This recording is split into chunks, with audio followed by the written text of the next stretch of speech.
Hello everyone, welcome to the PIPCAST 3000. I'm Caedo Genesis, and this is my co-host, Bad Company Sarge. Hello there.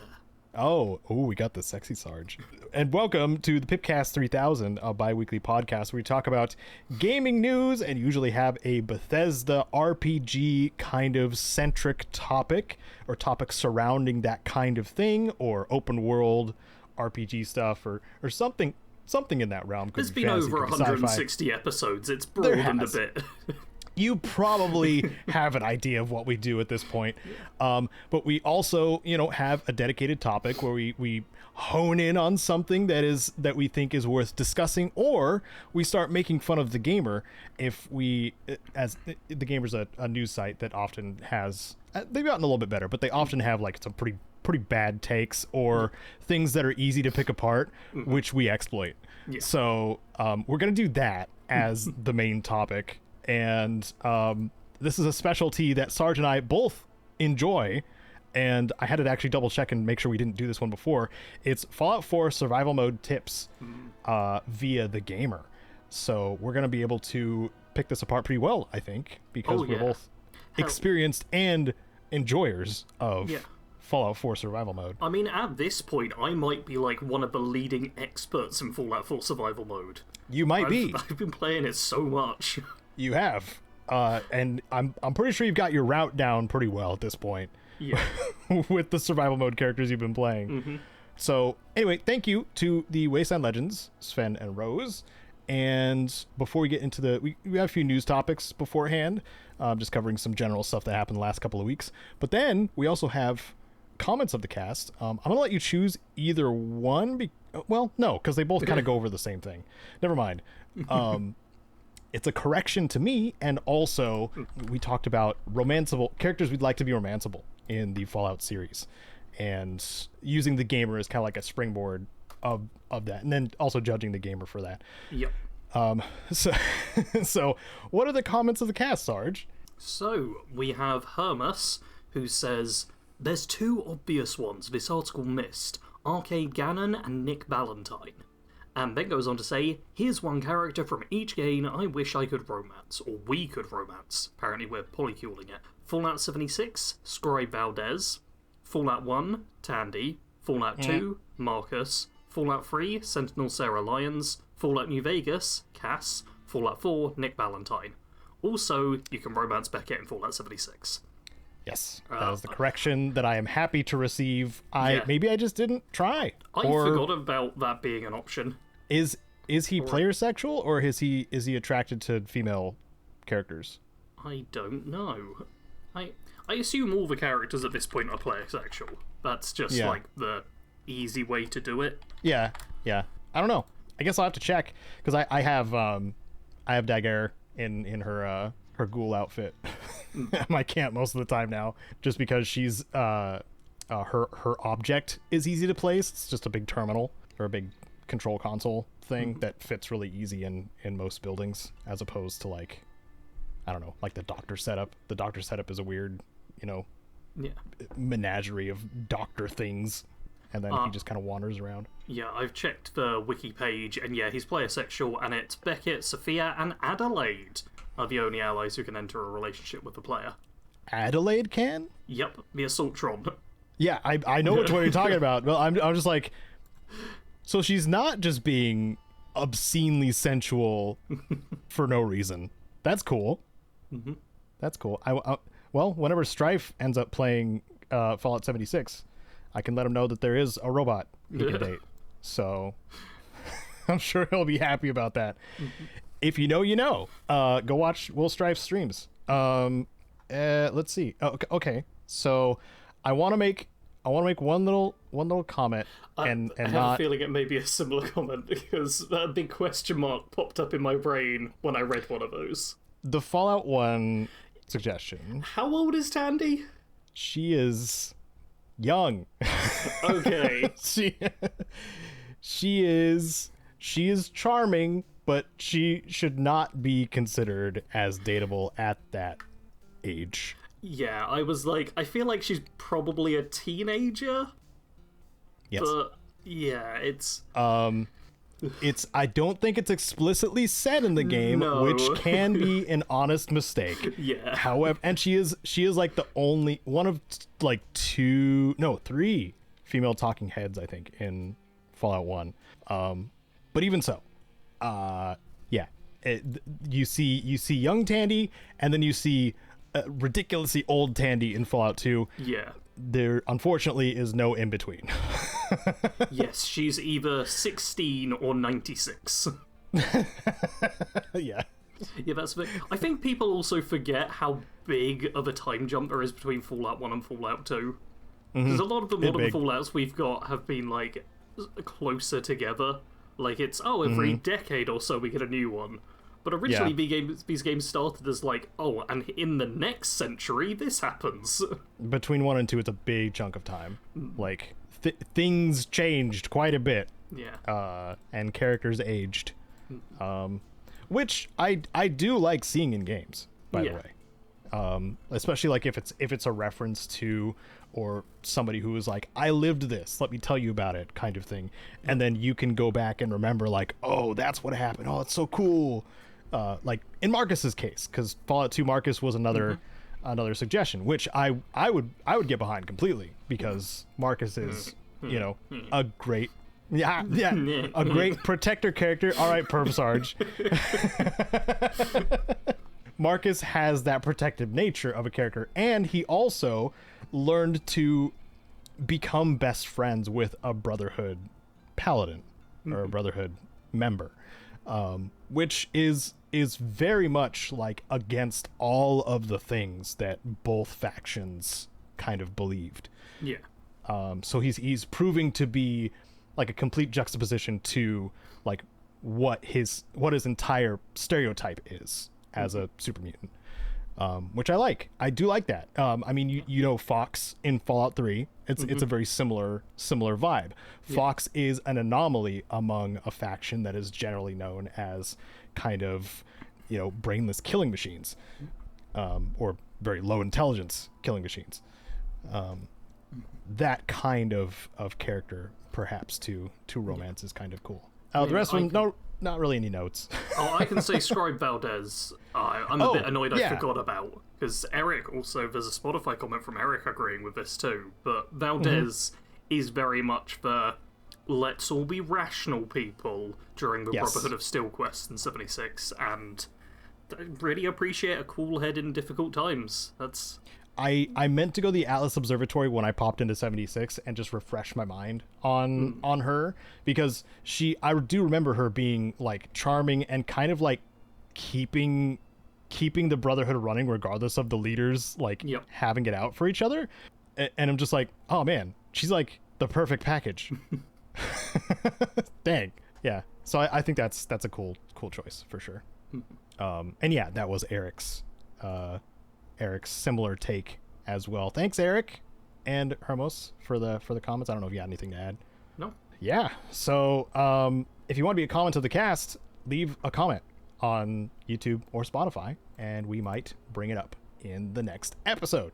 More higher odds if it's discussion-y type of stuff. But also, if you just flood the comment section, which I'm not saying you have to do, but if you flood the comment section with enough replies to things, your odds may increase. Because we've had that happen before, too. So let's get into some news. Huh, Sarge? Yeah, stuff and happened. And a few things happened. Some things did happen. Some things I had to dig for to make it an interesting news section. I think this one just came out recently. The Fallout Season 2 exclusive poster just came out. The season two for the successful Amazon Prime Fallout show. Which both Sarge and I kind of had the same take on. I liked it. I liked it a lot, actually. Seemed good. It is a great Fallout show of its own, because it didn't try to retell anything. It just kind of made its own spot, like a Fallout game would. And that's perfect. That's the perfect way to do it, I think. Because you have a lot to play around with. But there might be some fans of certain New Vegas that may not be keen on where Fallout Season 2 is going, because they're going to New Vegas. Yeah. And this will be a New Vegas 4 years? 15 years after the events. 15 years after the events Yep. of Fallout 2? Of Fallout New Vegas. Fallout New Vegas, sorry. Yeah, this is sometime in the future. We're looking at an IGN article for this, and I had a brief run through, and there's so much stuff of just being like, hey, the show's considered canon, hey, some things have changed slightly, hey, there's been time gone by, like, everyone is aware that, especially reminding people, especially New Vegas fans, that like, hey, this is still a playground, it's okay. It can still be enjoyed. Hey, you remember Death Claws? You remember Death Claws, guys? Hey, listen. Hey. You remember Death Claws? We haven't seen them yet in the show, and I personally, after seeing that Death Claws skull in that final scene, am really excited to see what they do with Death Claws. Yeah. I'm very curious how they will look visually, because Death Claws have been in, like, every Fallout game, but they look slightly different in almost every one. Yeah, well, sorta. New Vegas did a little bit of an adjustment to, like, you know, the matriarchs and the alphas to make them, you know, visually different from each other. But then they had kind of the standardish ones from Fallout 3. But Fallout 3 almost mimicked how they looked in the first two Fallout games. I mean, they looked a lot more bigger and 3D in Fallout 3. They did, and they had spines down their back. That's about the only difference they really had, to be honest. I mean, what was the, like, hairy Deathclaws? Which game was that? That was Tactics. Tactics, yeah. Yeah. Tactics had the woolly Deathclaws, which are, you know, probably derived from a different animal entirely, and they could also weirdly communicate. Yeah. Something else happened with their mutation that made them able to talk. Honestly, there's so many, like, creatures where people will be like, oh, this has had a slight alteration, and like you say, it could just be derived from something else. There's all of these little things. But I never see people complaining about super mutants, and how, like, that seems to be a very specific process to create them, and yet they're everywhere now. And, like, that's the one where I'd be like, why isn't this what people pick up on? But I actually have seen, I'm pretty sure I have seen that complaint quite a bit, actually. Oh, okay. I never see it, which is weird. Are one of those complaints too, because they're just like, super mutants are overused. I think when like the discussion of a sequel comes up, people start saying, hey, if we get a Fallout sequel, we shouldn't have super mutants, we shouldn't have power armor. I'm just like, okay, man. How much are we removing from Fallout's identity to make a new Fallout game?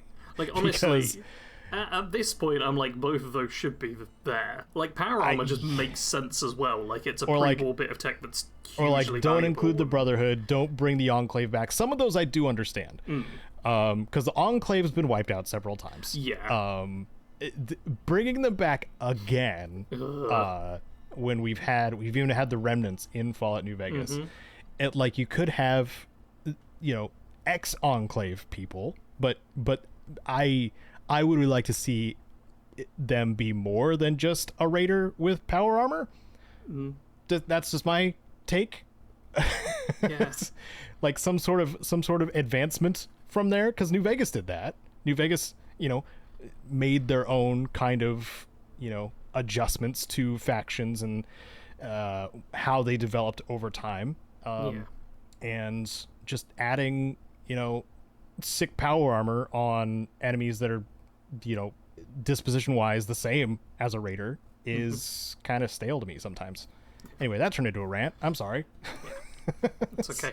Anyway, yeah, the poster depicts the three protagonists as well as Dog walking in front. So 4 protagonists. Sorry, Sarge. Thank you. Yep.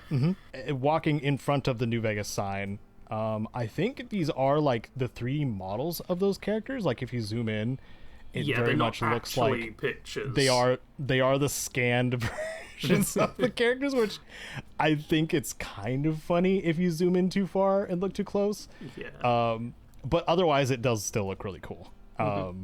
As like a setup for what we're going to experience in season 2. Yeah. And they did already tease one of the characters of New Vegas in the pre-war section of season 1. So I am excited. I know the showrunners have been respectful to the franchise, the entire franchise, not just Bethesda's side of it, but respectful to the franchise as a whole, or the property as a whole. So I hope that continues with more seasons, and I hope it gets a definitive ending. It doesn't get dragged out until it gets killed. Yeah, I mean, there's already been a season 3 confirmed, and I do hope they're eventually gonna hit. They could even do it just as like an ending for these characters, and then if they get renewed, bring up new characters and stuff. Like, there's ways to do it where they can give us all a satisfying ending without needing to be like, and no more Fallout shows ever again. Yeah, like, because we have all 3 character arcs kind of established for, Lucy, Ghoul, and Maximus. Yeah. So, but some of them are still developing. Maximus's character is still developing, as like his idealized version of what it means to be a hero kind of thing. His brain's so jacked up. And he's got idiot savant. It is so funny. His character is so great. They're all great. They're all great. One final note I just want to put on this is that I'm really hoping that they don't give us a definitive, hey, this is how New Vegas the video game ended. I don't want them to be like, this is for one of the 4 options, which is canon. Like canonizing an ending. I want it to be a case of, it's been 15 years, things have changed enough that we're not going to tell exactly. The inclusion of that one character might kind of point to one not working. Maybe not. Because, you know, there's plenty of stuff that goes in here. I'm not spoiling, obviously. But you know what I'm talking about. Yeah, I know what you're talking about.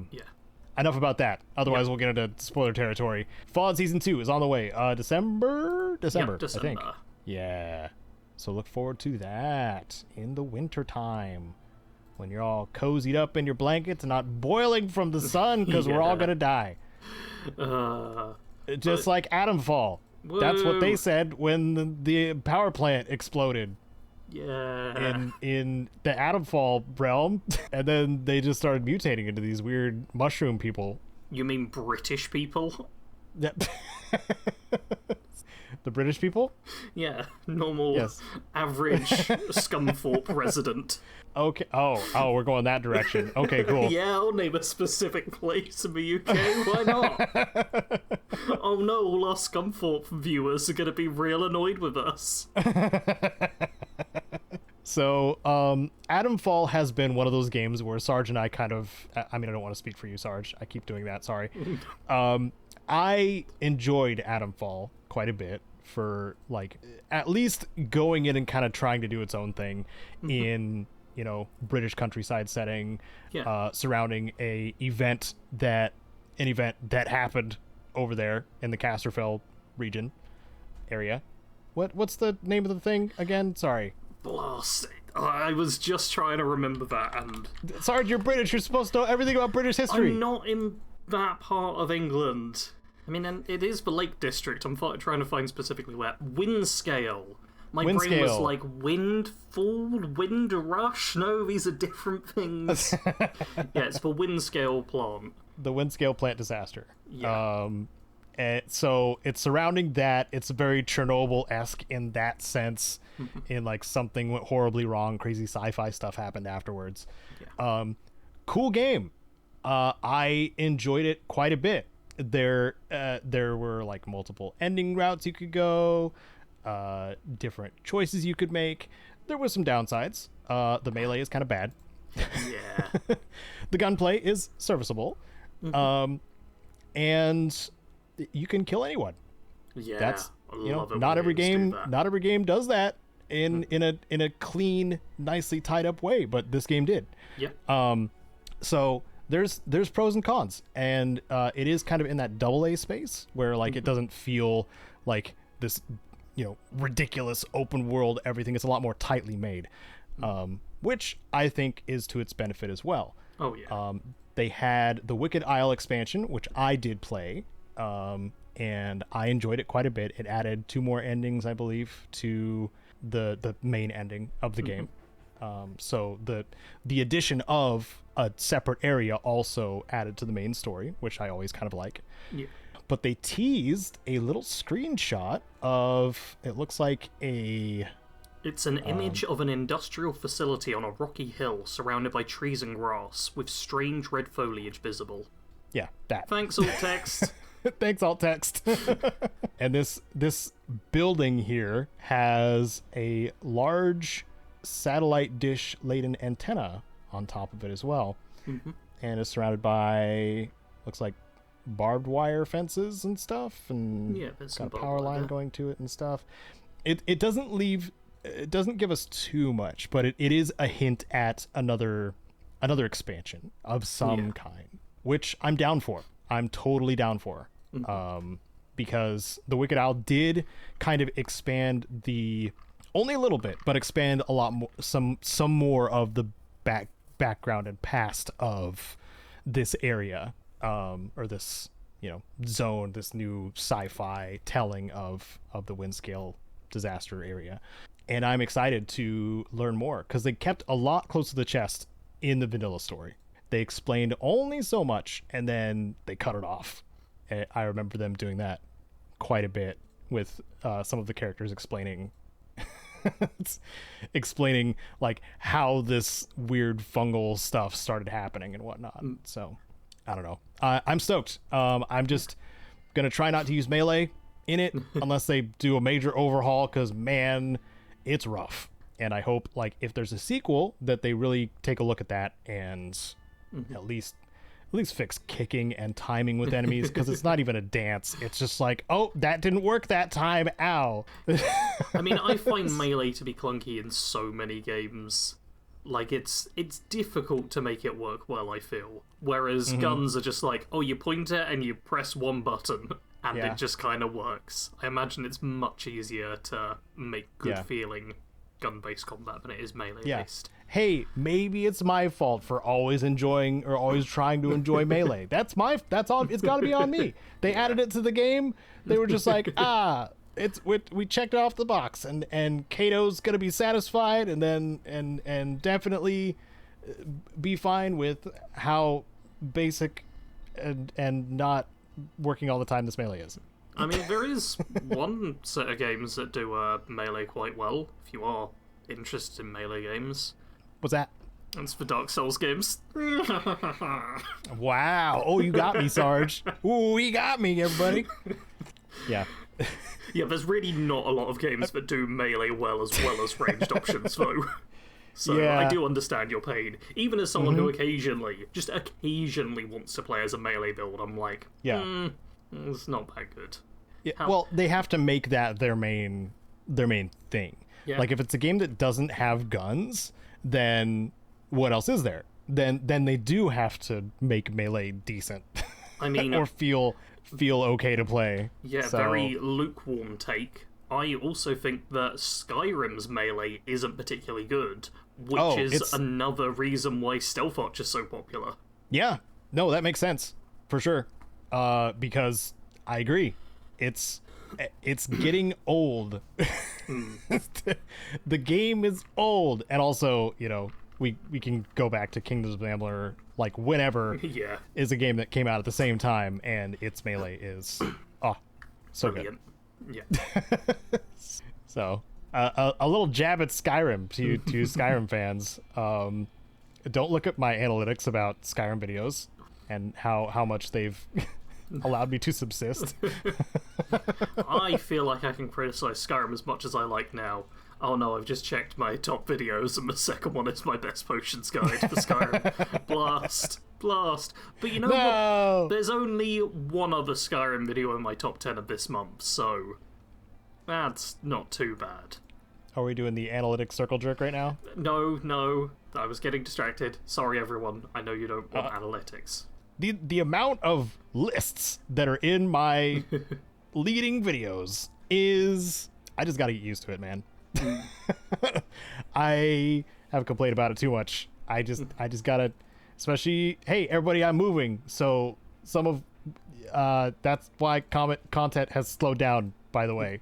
I'm moving to a new apartment. Hopefully, just gonna squeeze that announcement in there. and I hope the conditions are good for recording, because the location says no, but the price is great. Anyway, you know what else says no to my brain? Borderlands 4. Why is it saying no to your brain?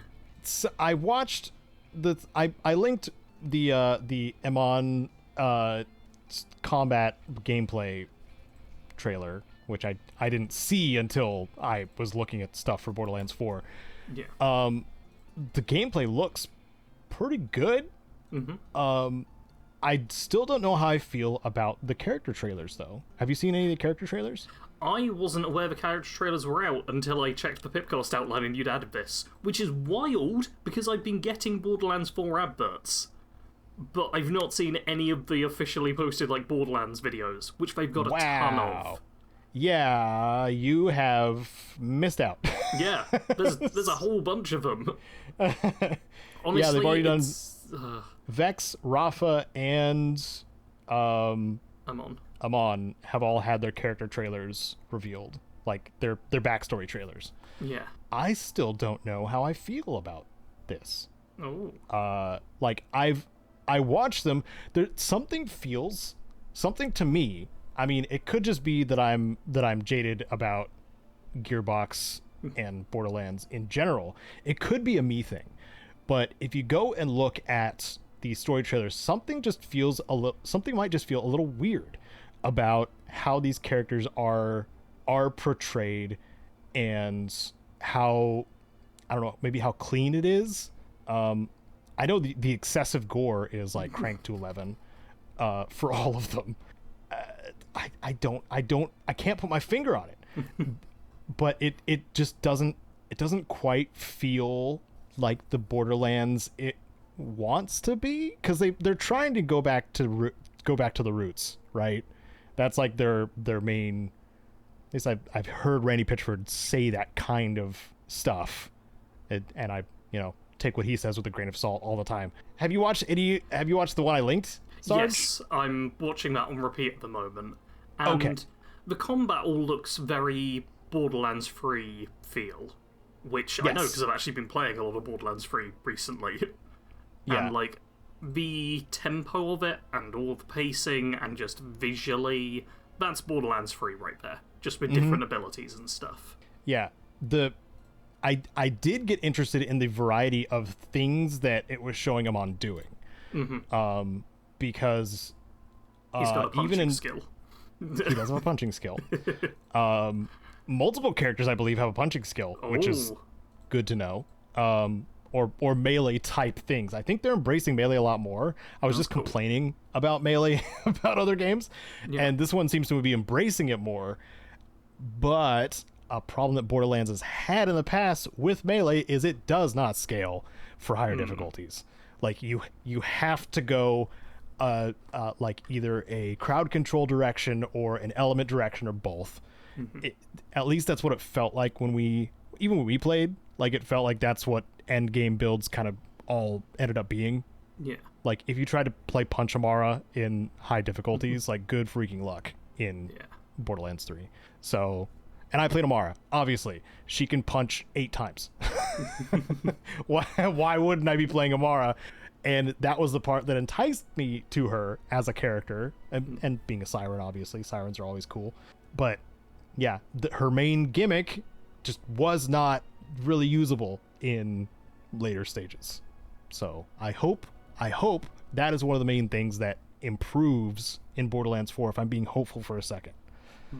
Also, these little robots morphing into different weapon types is pretty cool. Yeah. Like, little floating drones. Amon's a Forge Master or something, isn't it? His name? A Forge Knight, which I love that as a name. Just as a class name, that's good. And he seems to have like lots of elemental stuff, but without being... Borderlands often does elemental as like, it doesn't have the same impact. Like, it's always really damaging to go for an elemental build, but I feel like oftentimes the visual side of it isn't really there. But with him on here, he's throwing like fire and ice axes at the enemy, and that's pretty badass. It looks like he's got an ice shield as well. He's got lightning spears, which he throws at people. Like, visually, this might be like the first elemental character where I'm like, yeah, I actually feel like a badass while playing it. It seems like a lot of variety for one character. Like it almost seems like this should have been, or this would have been in previous Borderlands games, like different characters' effects, but they're all kind of wrapped into one character, which also means there's going to be, you know, more build variety. But yeah. Again, the viability question comes up because of like end gamey loop stuff. We will find out soon enough. I mean, yeah, I haven't like pre-ordered the game or anything. Like, Same.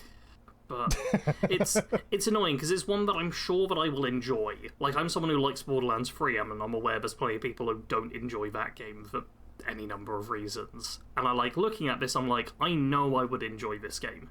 But games are expensive, and it's like, will I both enjoy it enough and make enough content to basically pay back for the game and all the time that I spend dedicating to the game? And it's like, I don't know.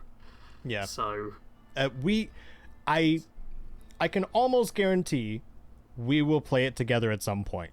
Yeah. But when that is, I don't know. No, this is either I get a second job real soon, and as a treat I buy Borderlands 4 early. Or, more likely, that doesn't happen and I buy it later down the line when it's on a big sale. Or Papa Caedo Claus shows up and gets it for you anyway, because he's like, let's freaking play. Only if it is on sale and you have enough spare money. I want to put that as just like baseline terms for this. I will sacrifice my living situation for fun with my friends. Every time. I'm just kidding. No, my livelihood is fine. Everybody, don't be alarmed. I have a savings account. And patrons, like the people that are in like the Wayside Legends, Sven and Rose, and also the cool people in the credits at the end of this. Thank you, patrons. Thank you, patrons. Your money goes towards grocery shopping mostly. I do kind of miss the days where Patreon, everyone seemed to be doing okay on YouTube, and Patreon was like, oh yeah, I'll use this to buy this piece of equipment, and that was like a very standard thing. Dude, that's where I started. That's how it started for me. Now, like, every Patreon is, hey, you're keeping my living expenses going. Yeah, or I just had to pay a hospital bill, thank you. Yeah. I couldn't get out of bed for like months at a time. Thank you, guys. Thank you for helping me with that. Like, making sure I can get out of bed. Like, yeah, that's... Yeah. I wish it was back to, like, showing off or, like, just getting cool equipment. Which is now a tax write-off, mind you. But even so, I still have my separate Patreon, like, bank account. Yeah. That was set separately because I wanted to make sure that it was going just towards the channel stuff. Yeah. But now my life and my channel have kind of fused into this weird abomination of Caedo has a lot of mid-30s problems. Yeah. Anyway, before we get too sad, let's talk about something that's good. Yeah, let's have the Caedo fun topic. The Caedo topic, it's not a Kojima topic, but it is related. Just in case anybody's wondering. Sure. So you remember, some of you may be too young to remember, that Kojima left Konami after or around the time Metal Gear Solid 5 released. And that was 2016? 2015, 2016? When Metal Gear Solid 5 came out? So it's been a long time since then, right? Metal Gear Solid 5, I love it. Gameplay is fantastic. It's one of the best, like, in my opinion.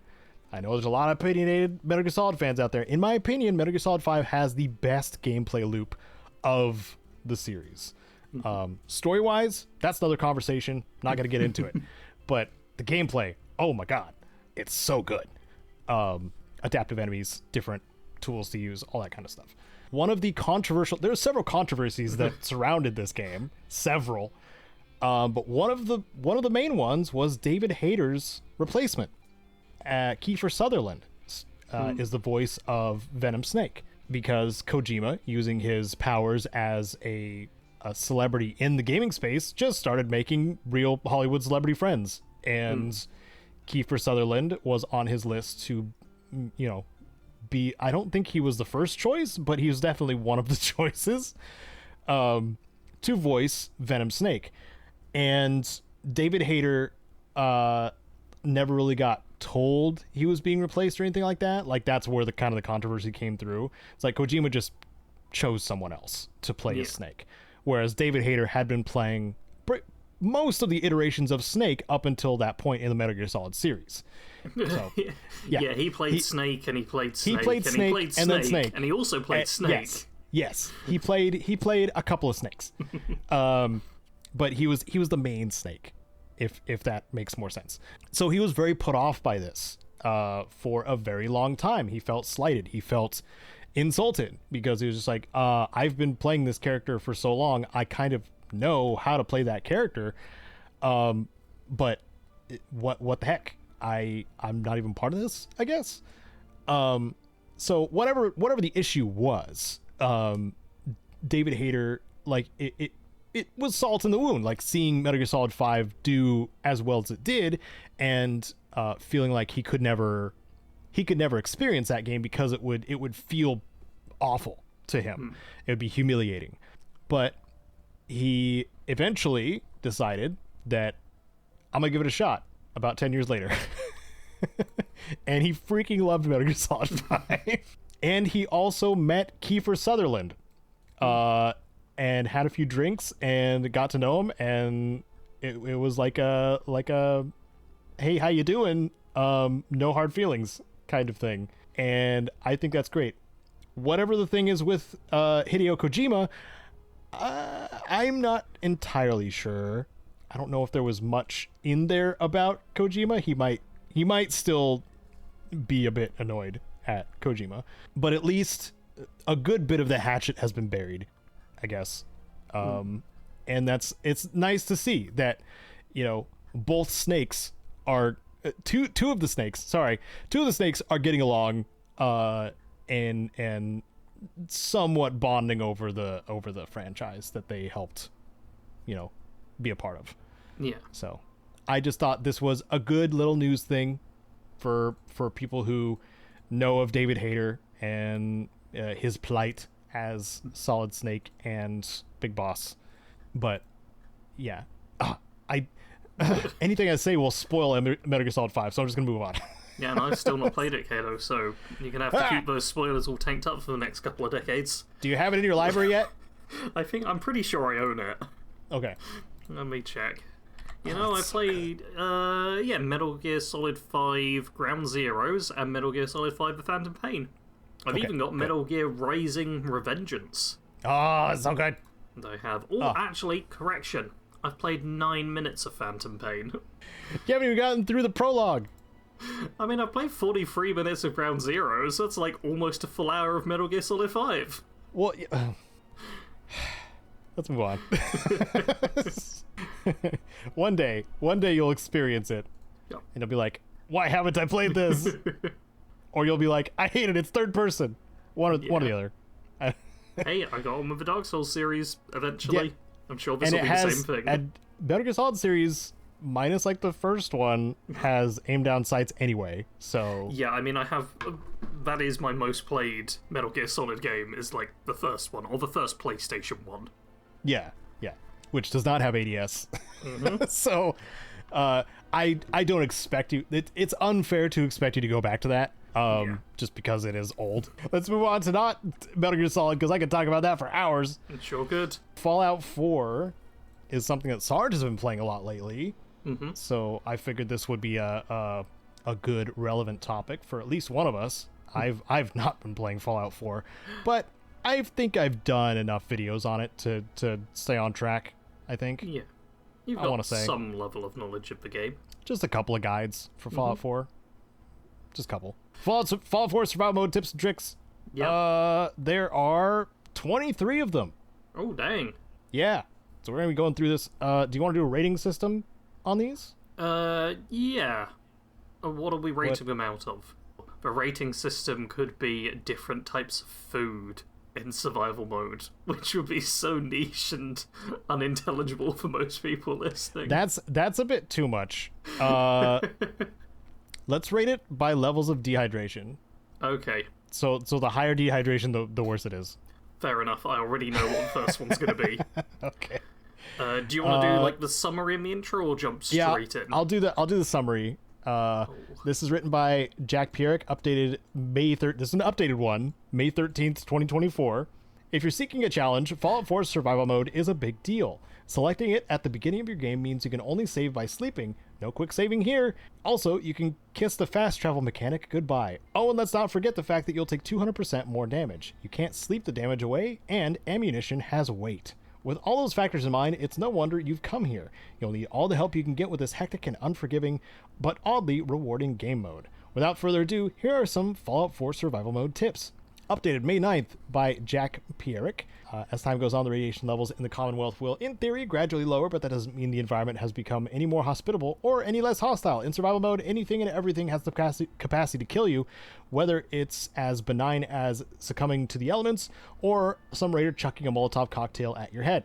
Staying vigilant and resourceful is essential. In this update, we're giving you 3 more tips to increase your chances of survival with a focus on keeping your belly full and your health bar happy. So there were 20, and now there's 23. Yep. Great update. And the first tip, number 23, is invest in the lead belly perk. Unless you're some kind of silver-tongued embodiment of charisma, able to smooth talk your way into the most favourable deals possible, you're going to be relying on whatever food and drink you can get your hands on for healing and passive effects. While you should cook food as much as possible, there are times when you'll be forced to eat irradiated, uncooked foods in a pinch. With a fully maxed lead belly perk, you'll be able to eat whatever you want, without having to consume valuable meds like Radaway. On the hydration level, this is the "you died" screen in Fallout 1. This is a corpse in a desert. I disagree with this so strongly. So that shows that the image shows lead belly rank 3. Mm-hmm. Which is required to take no radiation damage? Is that no am I remembering that right? radiation from eating or drinking. Okay. And that's 3 perk points to get that. That's 3 perk points. What does rank 1 do? I think it's like 50%, 75%, 0% rads. It's just fewer rads each time. I will... You know what? I will check real quickly, just in case I'm misremembering. Yeah, we should both have the reference stuff up so we know what we're talking about. Take less radiation, take even less radiation, take no radiation from eating or drinking. That's it. It just lowers rads from eating and drinking. And it takes free perk points to get to the point where you no longer take the rads. You also need to be level 17 to get to that point. So level 17, then you can take no rads from eating and drinking. And they even bring up that you can cook foods, and that gets rid of the rads. And that is so easy to do. There are cooking stations all over. You're going to be saving at settlements generally, and you can have cooking stations there, either building them yourself or just most of them just have them on their own. Like, this is so many perk points for such a minor effect. Because you're not going to take many rads from eating and drinking, even if you do eat raw stuff. And the bigger disadvantage with uncooked foods is either you're relying on pre-war foods. Fair enough, it's good to have a few of those, but those only give you like a couple of rads per.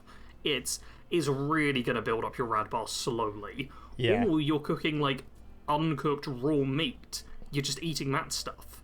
And that's going to make you sick, which is the bigger issue. And lead belly does not help with that. Okay, so max dehydration. You die doing this. Death screen in Fallout 1. Yeah. Rating. I was going to say, like, hey, this could be something for new players, but then my brain realized, hey, survival mode's not for new players. No. At all. I'm already mentally drafting, like, my Fallout 4 Ultimate Beginner's Guide, and I'm going to have, like, a survival mode section.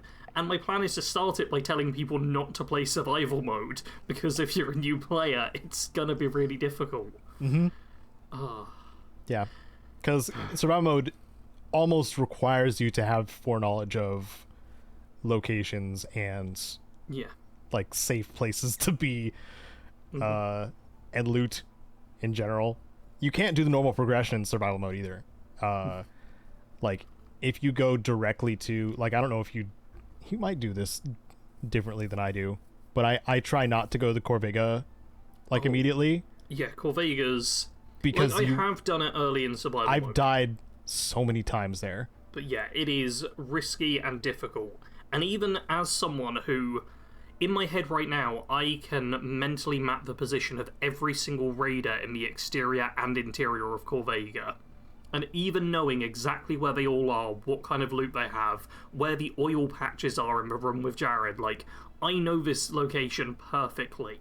Even I'm like, 50-50 on if I survive going here low-level survival mode. Yeah, because it just usually just takes one Molotov and then you're dead.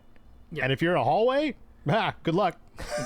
There's a few spawns as well where if you don't have many options to approach, and if someone just has a shotgun and is facing you when you, like, go through a doorway, that's death as well. Dog sneaks up on you. They don't have any dogs there, though. They don't have any dogs, no. Thankfully.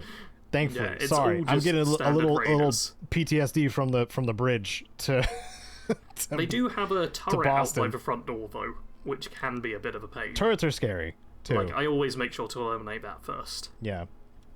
So, Lead Belly perk? No. Bad. This is incorrect. Lead Belly is one of the worst perks in the game. Maybe, out. Depending on how far we go, we might be able to estimate that the 23 to 21 are all the updated tips, depending. So 22, it's my turn.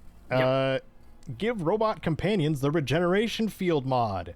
If you have the Automatron DLC, you'll be granted the ability to construct a robot workbench after completing the DLC's introductory quest, Mechanical Menace, which is as simple as finding a robot named Ada and promising to help them out. After crafting the workbench, you'll be able to give your robot companions all kinds of modifications.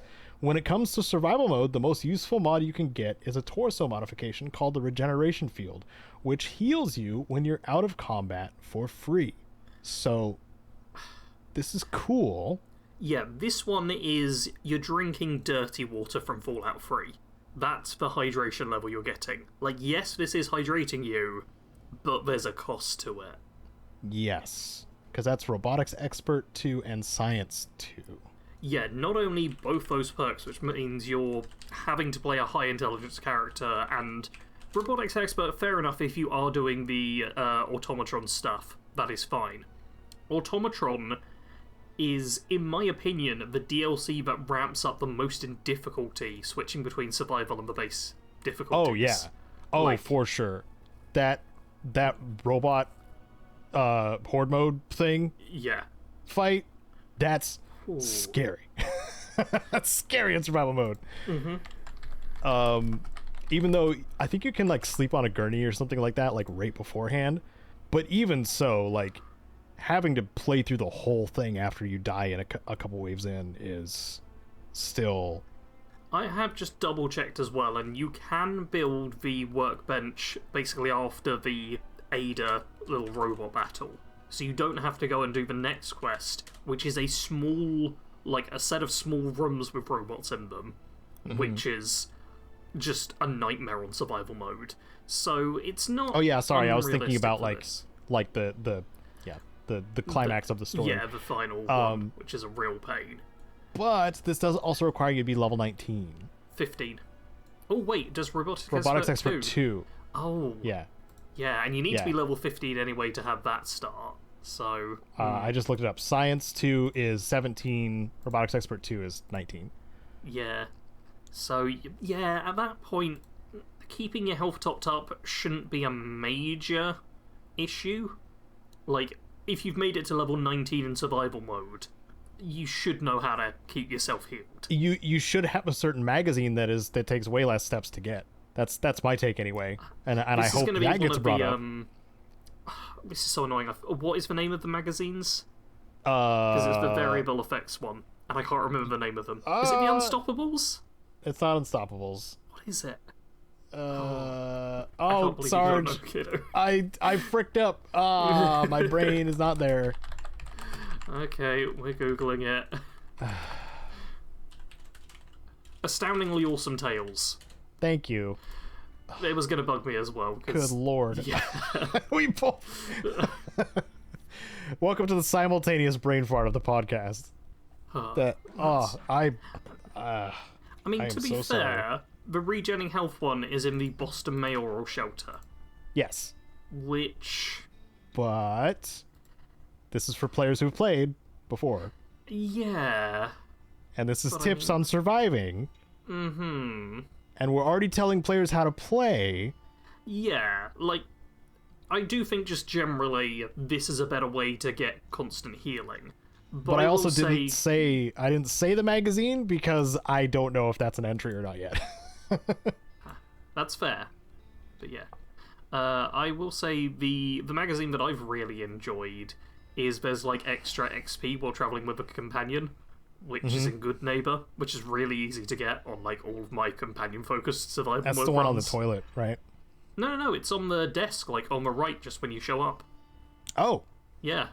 And I completely forgot about it until I was just in there on like the second series, I think it was. Or maybe like towards the end of the first series. Or maybe it's like a dog meat one in the third rail. I don't remember. There's one in there too. There's a lot of magazines. Yeah. Like, even as someone who has watched your guides and played a lot of them, or played a lot of the game, I forget about the locations of so many It's of the gotten magazines. fuzzy, dude. There's over 120 of them. Like, Yeah. the expectation of remembering all of them is unfair. Just so everybody knows, there's too many magazines in Fallout 4. If there is such a game where you're just like, this might be too many collectibles, it's Fallout 4. Yeah. That's how I feel anyway. Like, they could have shaved it down to about half of that and been fine. Yeah. Okay. But no. Yeah. Overall, Caedo though, do so much work. this robot regeneration field mod tip, it isn't bad. If it wasn't for the fact that the first tip was bad, we'd be on neutral ground right now, I reckon. Yeah. Let's move on to tip 21, because we got a lot still to go. Oh yeah. Find the Wasteland Survival Guide, Hunting in the Wastes ASAP. This edition of the Wasteland Survival Guide, which can be found in one of the small cabins at Sunshine Tidings Co-op, grants a simple but incredibly valuable passive effect. Every animal you hunt will permanently yield more meat. This is especially useful when you're trying to maintain various food-derived buffs, like the increased max carry weight you gain from grilled radstag, or the massive amount of action points you can replenish by eating Mirelurk egg omelettes. With this guide, you might just become a renowned chef in the wasteland. This is Aqua Pura right here. Yeah, this is fully hydrated. Yep. Because this is one I go for myself in survival mode. I've not been going for it recently, but more than anything that's just because I am both very good at survival mode and I'm doing some shorter series, so I'm not too concerned about running out of food. But especially if you're doing like a full survival mode playthrough, this is one you want to get real soon. If this is a long-term character, yes, absolutely. Yeah, because I don't grind out the game at nearly at the rate that Sarge does either. So that's why I go for this one immediately too. Even if I don't finish the playthrough, it feels like a necessity. For longer stuff like that. Yeah, Aqua Pura, like you said. Yeah, no notes here. Perfect. I feel like at this point we've had a really bad one, a neutral one, and a really good one. Yeah. So if these are the three added ones that just made no difference to the ranking overall. Nope. Yeah, it's every part of the spectrum, I guess. So on number 20. Yeah. So 23, 22, 21, 20. Only carry what you need. Depicted is a railway rifle. Which you the weight limit always. It does. The weight limit of Fallout 4 is no joke. Even going slightly over it will lead to the player becoming a slow and weighed down mess who will take ages to move a few steps without reducing their carry load.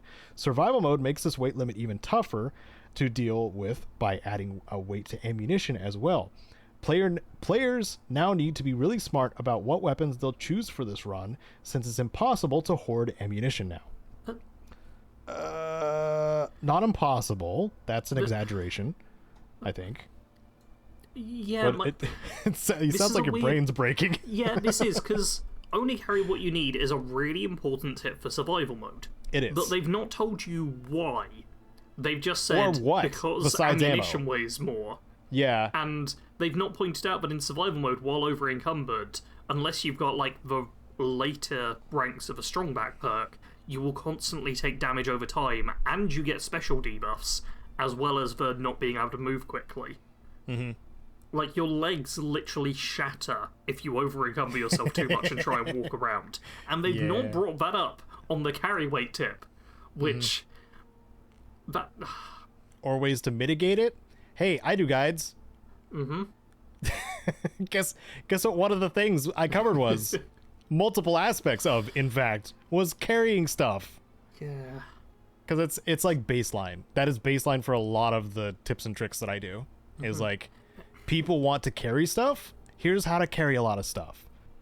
But if you just stop at ammunition weighs a lot, that just tells you what not to have a lot of. Which, if you use guns, you actually do want to have a lot of it. You if you use a specific gun, you don't want to run out.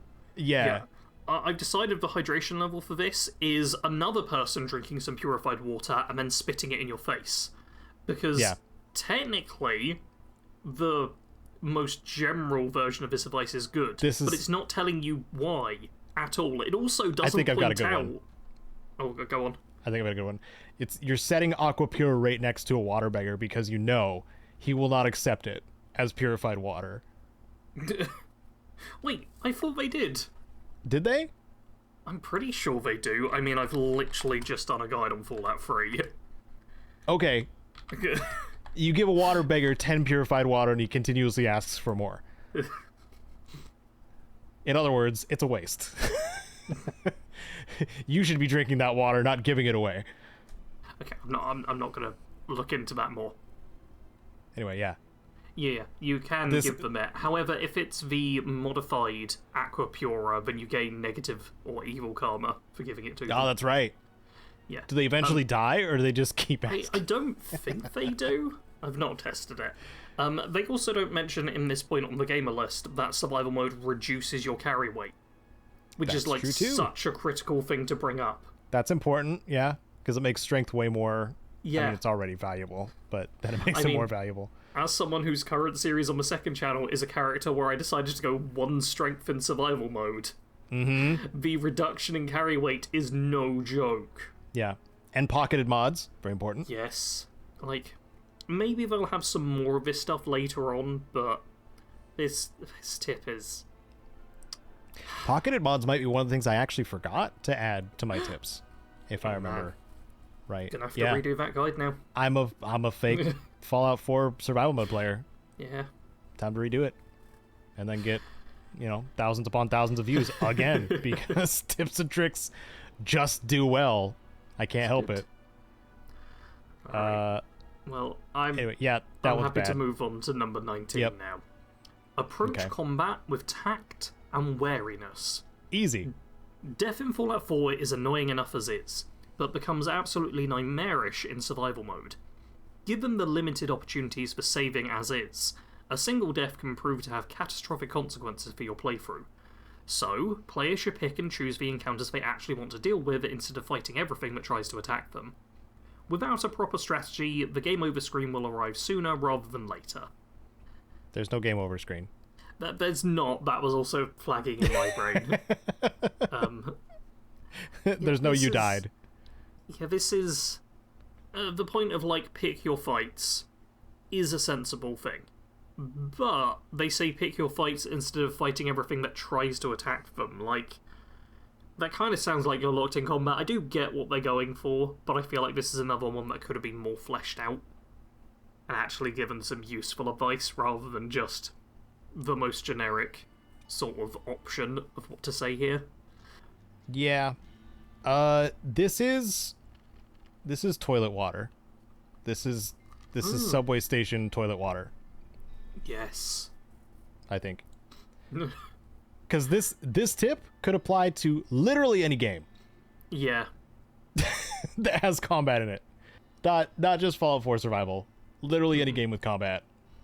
Yeah. Because this is like an understood thing. So just you you get it. You look at the toilet, you look at the water. Are you gonna drink it? I don't know. Are you gonna regret it? If you do, yeah, probably. Observe. Yeah. I mean, another thing that's bugging me is how they've used tact in this. Approach combat with tact.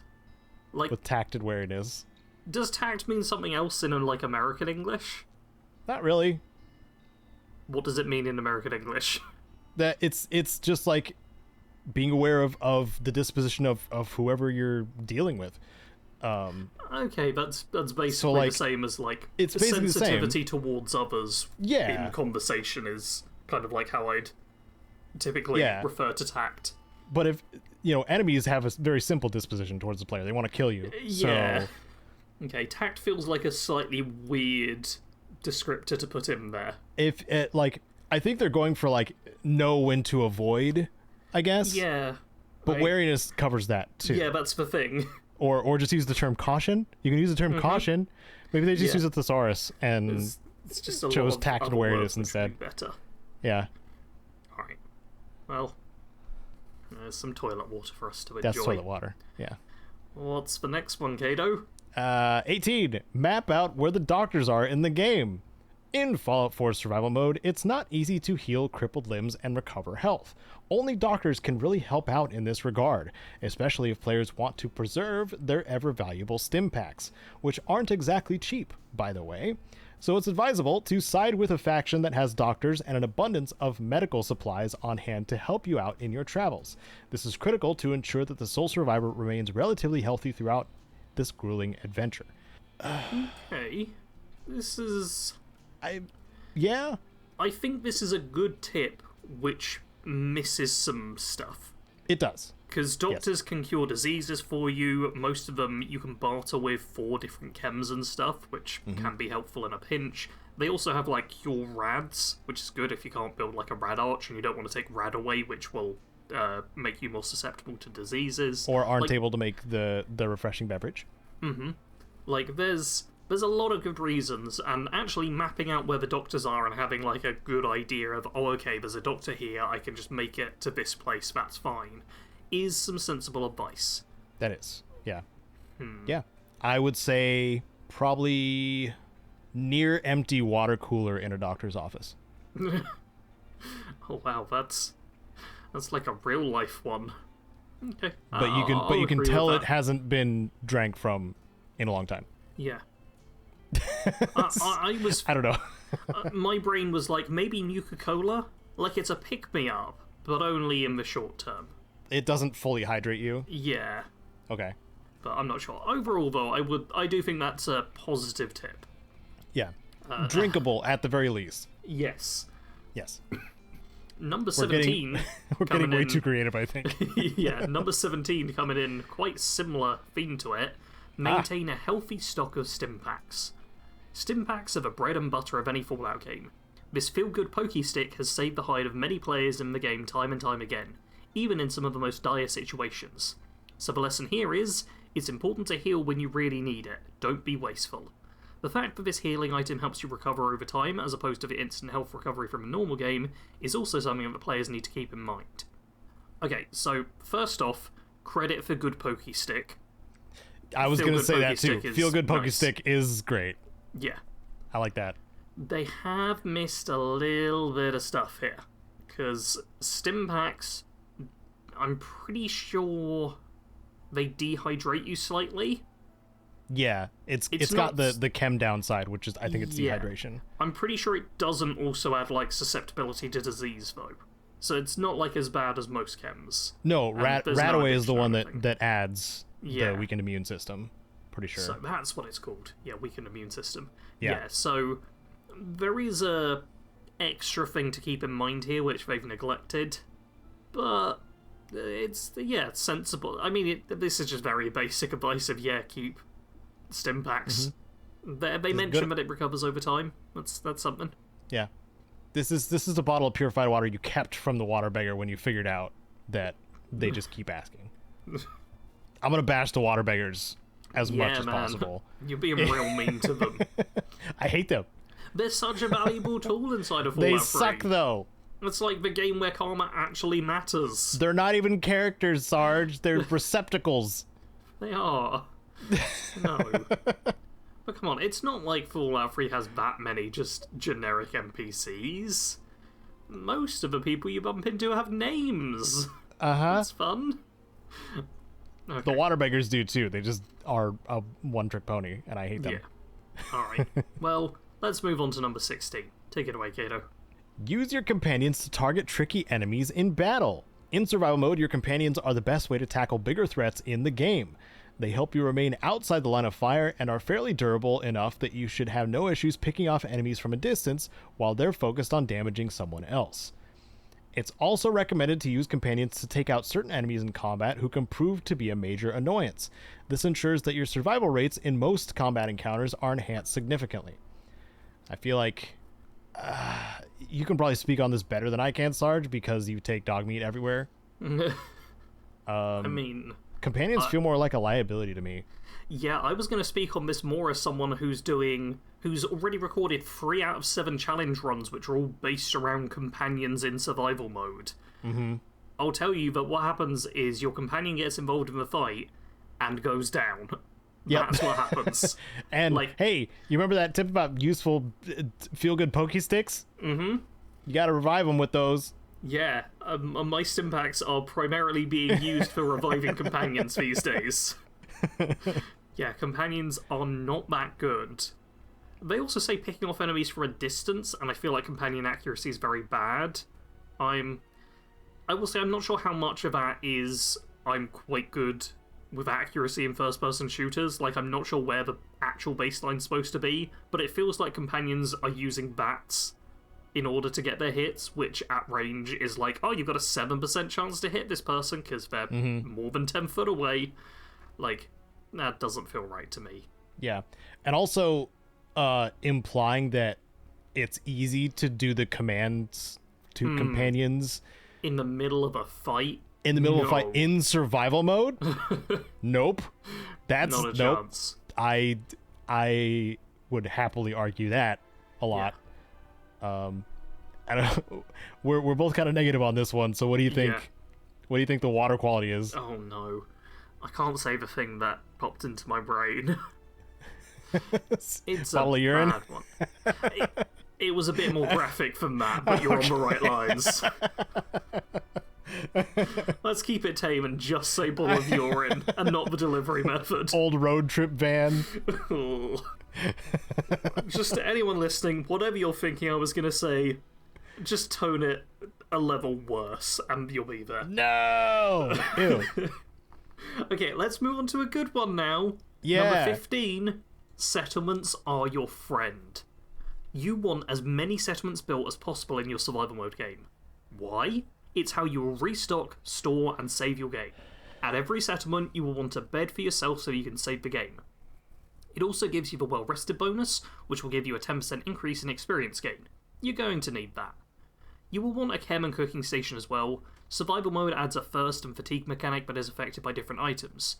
You will also want to create supply lines between these settlements for the easiest item management. Lastly, you will want a source of purified water. Not going to say how to do those things, or...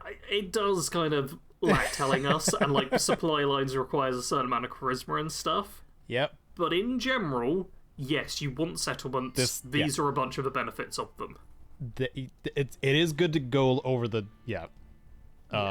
Well, I will say, this doesn't treat the reader as stupid, thankfully.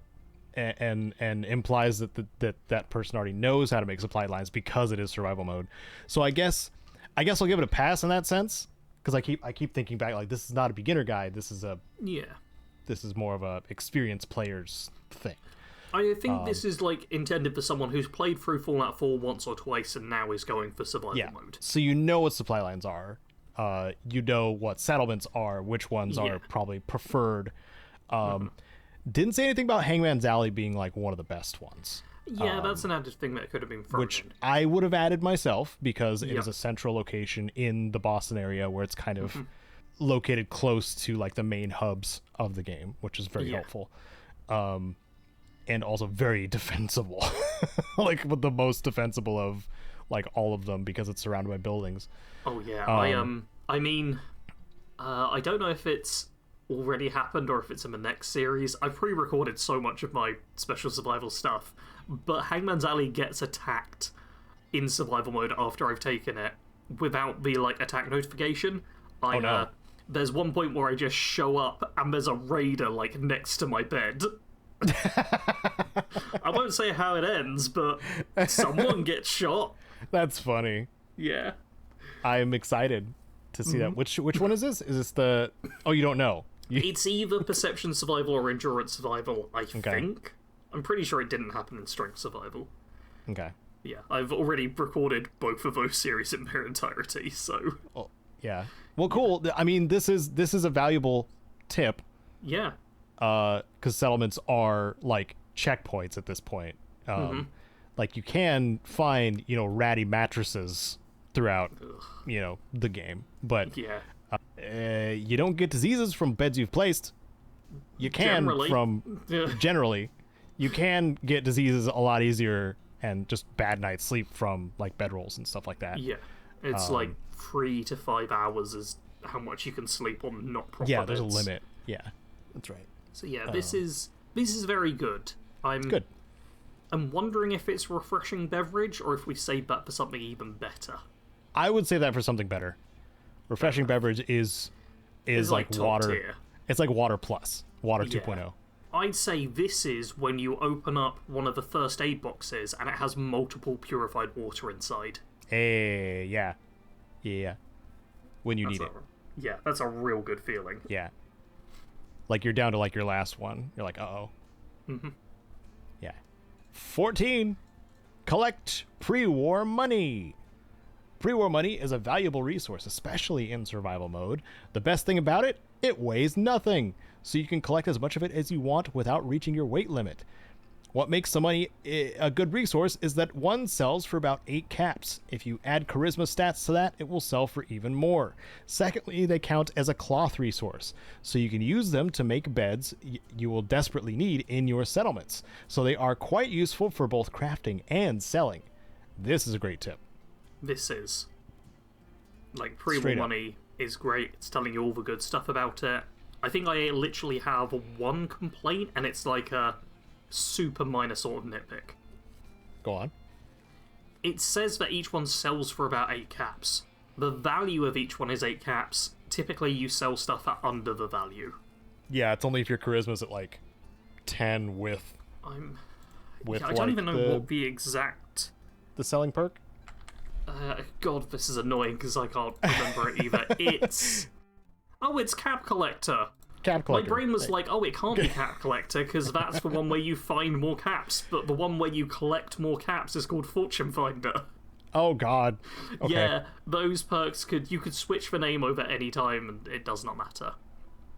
But yeah, that will give you better prices when bartering, but I'm not really sure what the exact alterations are on value versus actual selling price.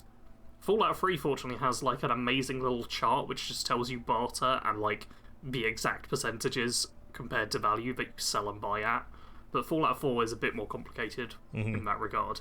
I think I've got a good rating for this one. Yeah, go for it. The sulfur water fountain at the White Spring. Ooh. Yeah. That has an added effect, doesn't it? Yeah, it removes diseases. Oh, that's nice. Yeah. Yeah, because you have to go there specifically for it. You do have to go there. It's a bit of a hassle. Yeah. It's not perfect, but it's very refreshing. But there's robot guards. Worst you got to worry about is ghouls. Feral ghouls. And that's if you go into the, side buildings. And the White Spring's a nice area. Yeah. I'm very sorry, Caedo. I've just scrolled down to unlucky number 13. Oh, God. Which we need to address. What? This one says save often. Pro tip, save often and have multiple saves. It is a given that you will die a lot in Fallout 4 survival mode, so saving is important to avoid losing progress. Did we find the edit? However, sometimes saving the game can be risky. It is best to not save in combat, or in a place the player can get stuck. With only one save, that could be a bad experience. This is why it's recommended either to only save in safe settlements, or to have multiple saves, just in case you get stuck. For anyone who's a bit confused, this does not apply to survival mode. The image we're seeing as well is someone who's clearly not in survival mode. It's just like sorry. Exit menu. This is drowning in purified water. Oh, okay. Like, you can't enjoy it because you're gonna die. Yeah. It says it's best not to save in combat. You can't save in combat. The way you save is by sleeping. You can't sleep while enemies are around. That's just like a known thing. And saving in a place the player can get stuck, you're next to a bed. Like, unless you've done something really stupid with the positioning of your bed. Yeah. It also says about having multiple saves, which don't think you get a choice of. Nope. That's because I've had the issue your sleep before. save and your exit save.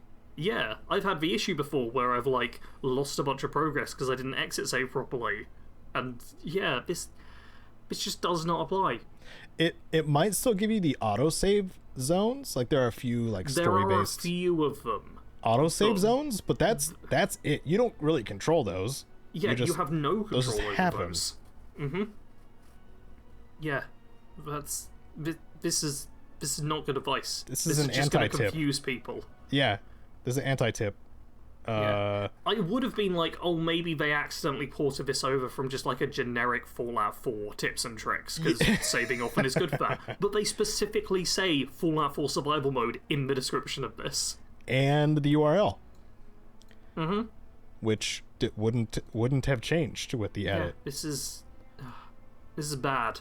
This is wrong. Really bad. This is probably the worst one just because it's completely factually incorrect. At least Leadbelly, they were telling you something you could actually do, even if it's stupid. This time, you can't do this. This is like saying, oh, you should play table tennis with Hancock. Just go do that. Go do that in survival mode. Stupid entry. Yeah. It would have gotten a pass, too, if they had said, oh, just mod saves into your game. If they'd either been like, oh, hey, maybe you should mod the saves, or just save often. I thought this was going to be one being like, oh, go back to settlements regularly to sleep so you don't lose your progress. And then I was all ready to be like, talking about adrenaline and like the risk reward. But no, they're just wrong. They're just wrong. Yeah. Yep, that's wrong. Okay, Caedo. Okay. Please Number take the 12. next one. It's gonna be meta. Don't drink dirty water. It is best to drink only purified water in survival mode. However, this does not mean you should not collect dirty water. It's great for cooking food like noodle soup, radstag stew, and vegetable soup. Drinking dirty water will make the player sick with radiation, which is incredibly dangerous in survival mode.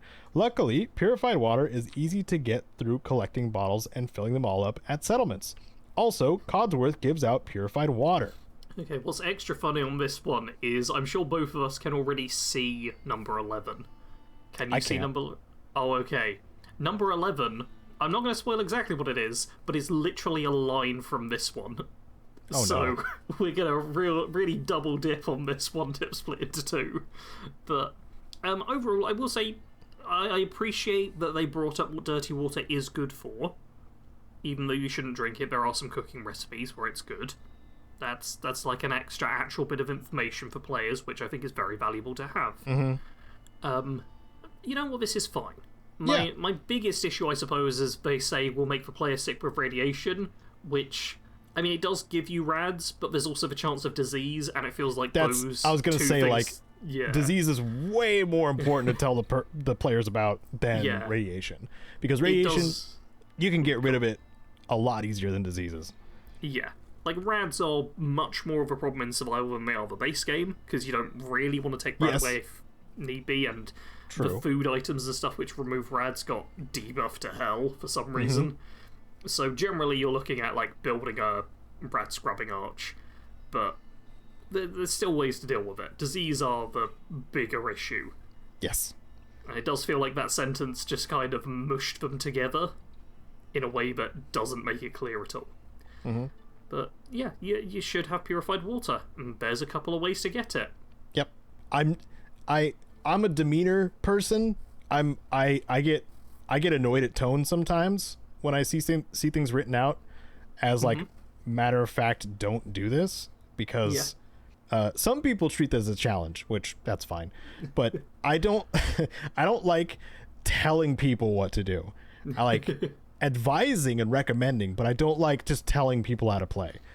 So like saying don't drink dirty water like kind of just feels wrong in my brain as the header or as the headline for that one. I don't know, it could be just a me thing, but like I feel like that's a bit of a you thing, but I do make a conscious effort to recommend instead of like demand or tell people to do things, because I'm not the boss of you.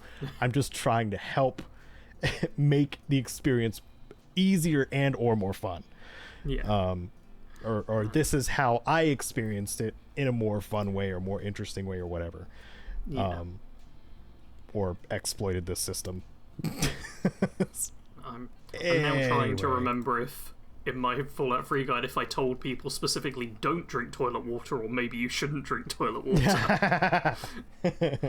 I think you were aggressive about that. I think you said don't. Okay. But that's fair. I think that's a fair time to say don't drink toilet water. Because I mean, you're gonna do it by accident probably. At least once in Fallout 3, because there are things that are just in toilets that you loot. But also there's also shock traps that things in a few of the toilets that'll electrocute you and irradiate you. Oh man, I was really finicky with my guide not to spoil things, and that was something where I was like, should I warn people about all the booby traps in Fallout 3? And I'm like, no, I've brought up landmines, so I've at least made some reference to there being traps and stuff, and I'm like, anyone else picking up a game, I want them to Moira experience it. Moira is a tutorial character and will teach players about that kind of thing too. So I feel like it's fine that you didn't, because the game does let people know.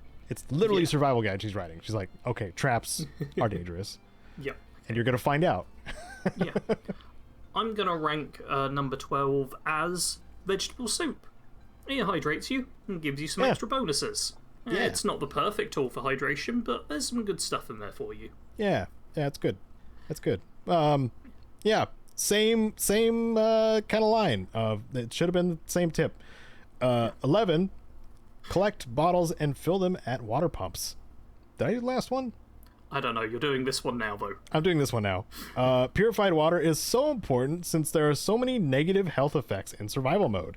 It's an easy way to keep stocked up on purified water is to collect and keep all bottles you find. That includes beer bottles, milk bottles, and Nuka-Cola bottles. This tip is connected with the settlement one because that is going to be your main source for purified water. With a total of about 29 settlements in the game, you will be thankful later when you have 29 different places to go and get purified water. Yeah, so the previous one literally said purified water is easy to get through collecting bottles and filling them up at settlements. And then the next one is, hey, maybe you should collect bottles and fill them up at settlements. Yeah.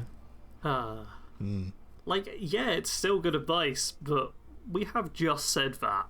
There is at least some extra details here. It tells you, like, beer bottles, milk bottles, Nuka-Cola bottles. Fair enough. They've got a picture of a water pump, which is, like, the best way to easily fill them. The other thing is, like, building a sink on one of the walls requires fewer resources. This is fine, but it does bug me that they're just repeating themselves a fair bit. Dang, I thought I just figured out which ones were added. Oh. I see the little gamer watermark on the thumbnails, and I feel like that's been on more than 3 of them. It's been on more than 3 of them, but then I checked the other side because some of them aren't. But they're also more than 3, so dang it. I thought I cracked the code. Ooh, right. I'm going to rate this one as being given some purified water right after you've already just got yourself back to being fine on hydration. Like, sure, this is helpful, but we've already done this. You're already fully hydrated and you drink another one just cuz. It's like, fine, I guess. It's like, I'm good though. I'm good. Yeah. Now I'm just going to have to pee. Okay. Let's move on to number 10. Specialize in a single weapon type. Specializing in a weapon type will help you limit how many weapons, and if applicable, ammunition you carry. It's important that you don't spread yourself thin for Fallout 4 survival mode. Focusing on a specific build can increase overall damage, and make room in your inventory for valuable loot. If you really don't want to specialise in anything though, and fancy the jack-of-all-trades approach, you should at least carry one long-range and one short-range weapon to adapt to different combat situations. Okay, now annoyingly, I appreciate the second part more than the first part. Same. Yeah, because having short-range and long-range weapons is something I always tell people, and is way more important in survival mode. Yep. Because that's where you can't really get away with using your sniper at close range quite so much, or charging with your shotgun from a distance while enemies shoot at you. Yeah. Because in both situations, you're way more likely to die. Because if you specialize in just a hunting rifle, oh, you're gonna die a lot. You are gonna die so much. It's... They also don't point out what the specializing is.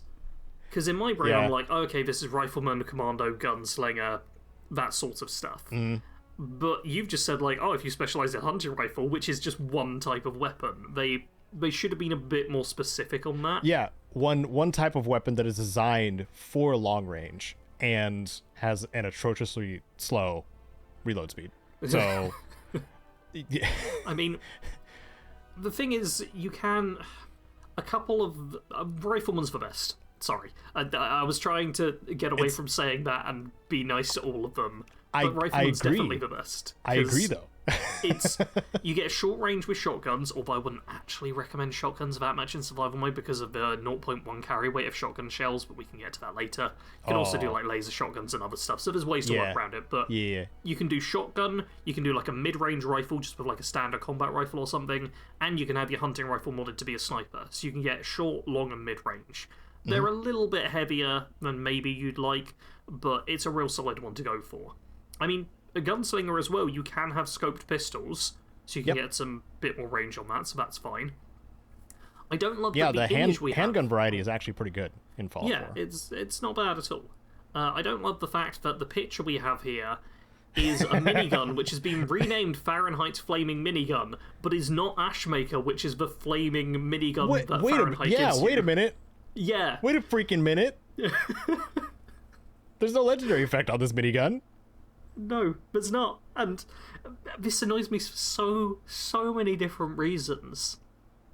Like, I don't know why they've put this as the image as well, because on top of this, they've just been like, throughout this, they've been like, oh, don't stock up on tons of ammunition, and like, carry weight's a big issue. And then they're like, here's a basic minigun with 1,800 rounds. It's a screenshot of one of the heaviest weapons you can carry around. Yeah. And need a ton of ammo to feed it. Like, I was able to do this in my Strength Survival series, but that is a character with maxed out strength, and strong back, and pocketed stuff going on, and a companion to carry stuff with me. And I was like, okay, in this one situation, I can actually use heavy weapons in survival mode. Yeah. Like, yeah, generally you're not going to be using heavy weapons or big guns in survival. The screen cap, if we need to completely ignore the screen cap for this one, because that is... that should be illegal. What it's showing on it related to the topic. But I will say this: the words say something fairly solid. Yeah. It just takes a minute to get there, or it takes a little bit to get there in the second half. Yeah. Like, I suppose it's fine advice. What would we call this one? I'd refer to this as being told where a location with purified water is. You're not actually getting the hydration, but you've got a lead on where to get it. So if you put in the extra work, then you'll be satisfied. But it's also safe. It's a safe route. Yeah, reasonably safe. Relatively safe route. Yeah. And there might be like some rad roaches and some raiders who you have to sneak past or just subtly avoid, but it's nothing too different. It's basically like the run from Boston Library back to like Diamond City. Like, there's technically a few enemies, but you'll be fine. Number 9, always engage enemies in stealth mode. You're going to need all the tactical advantages you can get in combat, and a big one is the element of surprise. Since there's a 200% damage increase in survival mode, they're really aggressive about that part. Since there's a 200% damage increase in survival mode across the board, you usually won't be able to take firefights like you used to. If you are seen, you should run away if possible. Your best bet for survival is to pick off enemies one by one without others noticing.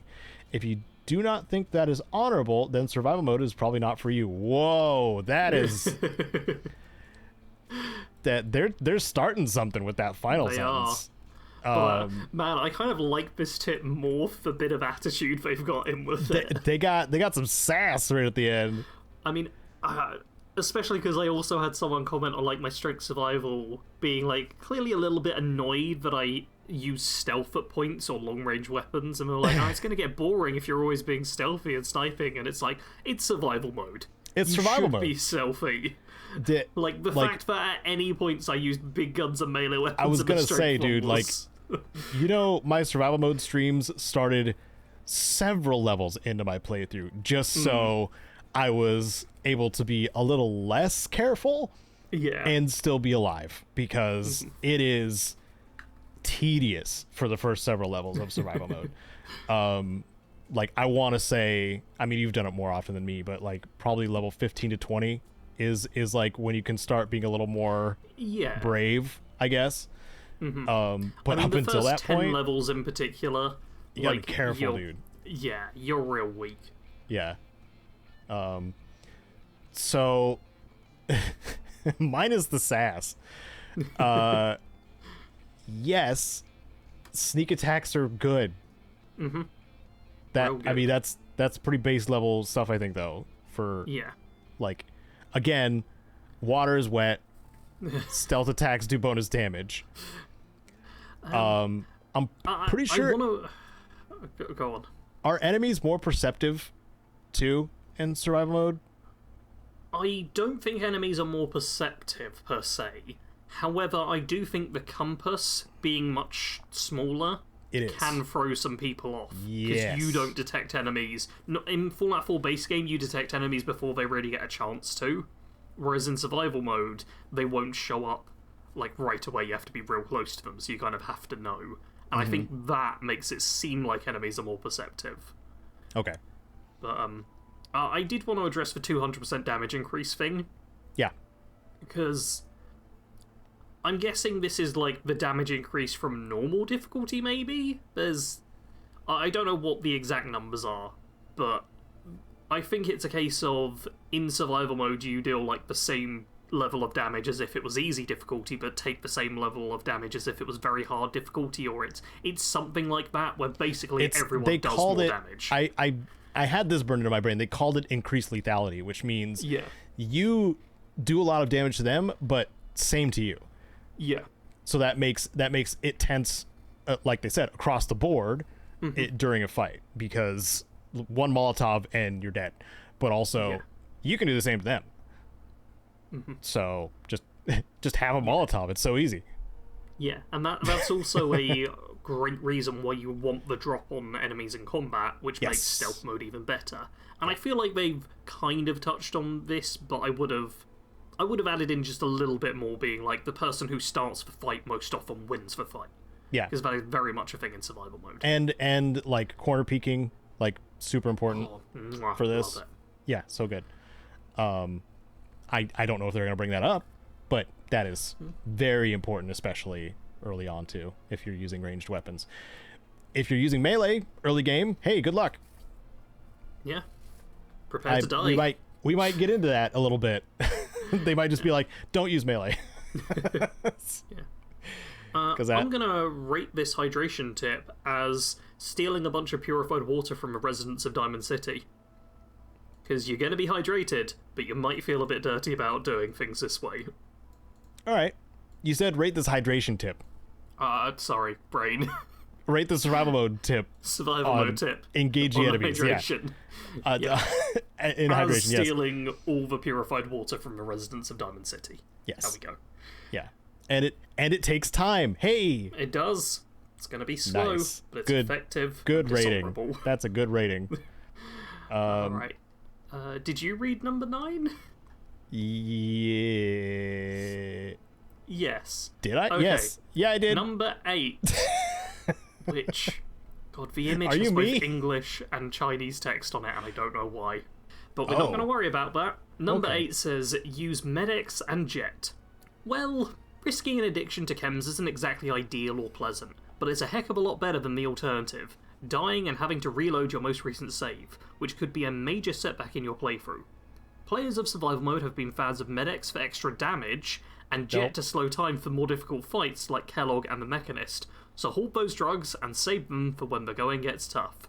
Okay, so maybe the medics that they show in the image here, which has damage resist 25, and then Chinese characters 250, maybe this person genuinely doesn't know what the secondary effect is, and thinks it's extra damage. Because I'm so confused as to why we have both English and Chinese text. Like, if it was all in Chinese, fair enough. We had an earlier screenshot which was in German, and I'm like, okay, it's just a German language file. This one has English and Chinese characters, and that's really throwing me. I'm confused. I mean, Caedo, you're more of the chem user, so I feel like you should be the first to comment on this, really. Even so, like, I only remember using medics, like, in a major pinch. Because, again, increased lethality applies to everyone. Even if you use medics, and you go into Lexington, and you get hit with a mini nuke, you're not going to survive. No. So, I still think that, and also, I barely use Jet. In my playthroughs, I often go to Psycho Buff because Psycho Buff is a good like combo chem. Listen to Caedo talking about his drugs. So that's the one I usually go to for that because the first person combat is decent in Fallout 4 with firearms especially. I don't see much necessity for Jet as much. But if you do like that slow time effect, I guess, on the other side of it, chance of addiction, having to have a dick doll, making yourself severely dehydrated in the process, may not be worth the trade-off. Yeah. I don't know. It really depends on the situation. I will say, I know what the advantage of medics really is in survival mode, and as the text there says, it's Du Kang Jing, which is poison resistance in Chinese, which I've just translated. Wow. And yeah. Poison resistance, specifically when fighting like the higher tier Mirelurks, like the Mirelurk Queen. Ooh, this can be the difference between instant death and is having that enough poison, time to heal. or is that like its own like acid thing? No, that counts as poison. I think that the initial hit is like acid or whatever, but the damage over time you get from it, which in survival mode just makes your health bar empty. Yeah. That is very important. Yeah. Like, that's a big deal. For anybody who doesn't know, there's a handful of enemies in survival mode that'll just melt your health in seconds. In less than a second. If you're standing there getting hit. Yeah. I mean, poison as well is something which I think in the base game you don't worry about too much. No. But in survival mode, it's extra annoying as well when facing like a blood bug or something, where you're like, oh, this enemy's not like super high tier or anything. And then it hits you once, and you start shooting it, being like, oh, it's just one blood bug attack, I'll be fine. And then like 2 seconds later, you're dead, and I'm like, yeah, what or happened? like the vicious bloat fly or black bloat fly or whatever. They like hit you with one of their stingers, and you're just like, ah, and then you fall over. Yeah. So that's mostly what I use medics for in survival mode.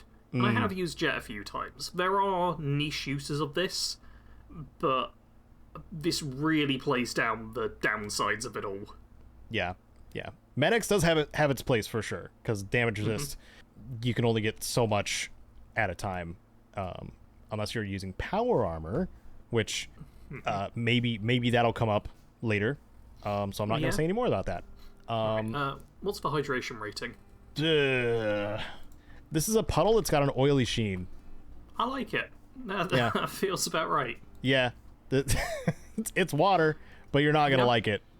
No. And it's not gonna be as helpful as you think it is. What is this next one? Oh god. Okay, so Caedo's laughing at the image, which is a Dr. Sun. It's the Diamond City Doctor, whose name I'm not 100% certain of. Is it the same image? It's an ordinary screenshot, but they've just made his head bigger. Okay, I scrolled back to 18 just to make sure it wasn't the same image. No. Funny. It's slightly different. I love it. Dr. Sun in big hit mode. It's alright. Thanks, the gamer. It took me by surprise. Alright, is this we me? got this one. Yep. Okay. Always aim at the enemy's head first. You will want to do the most damage possible in a single shot to get your enemy down quicker, save ammo, and not get attacked while reloading. The best way to deal the most damage is aiming for the heads of whatever you are fighting. However, heads are not very big, so you might miss. This is why it's not a plan to stick to, it's only for the initial encounter.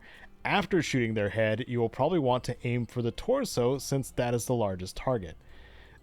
This does not read like a person wrote it.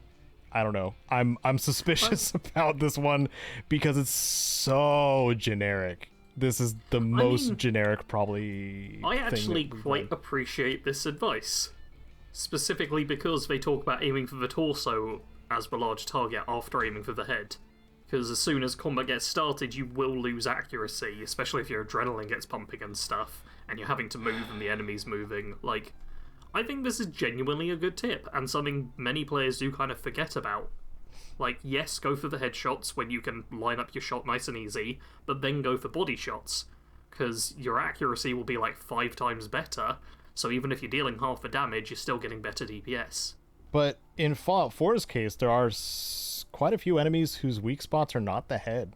That is true, and that is something they've kind of neglected here. Yeah. Like robots and Deathclaws, both of whom are real challenging enemies in survival mode. Don't aim for the head. Aim for the legs. Because then they can't get to you. Then they can't run up on you and then stab you with their scary arms and laser you in the head. That's... Yeah.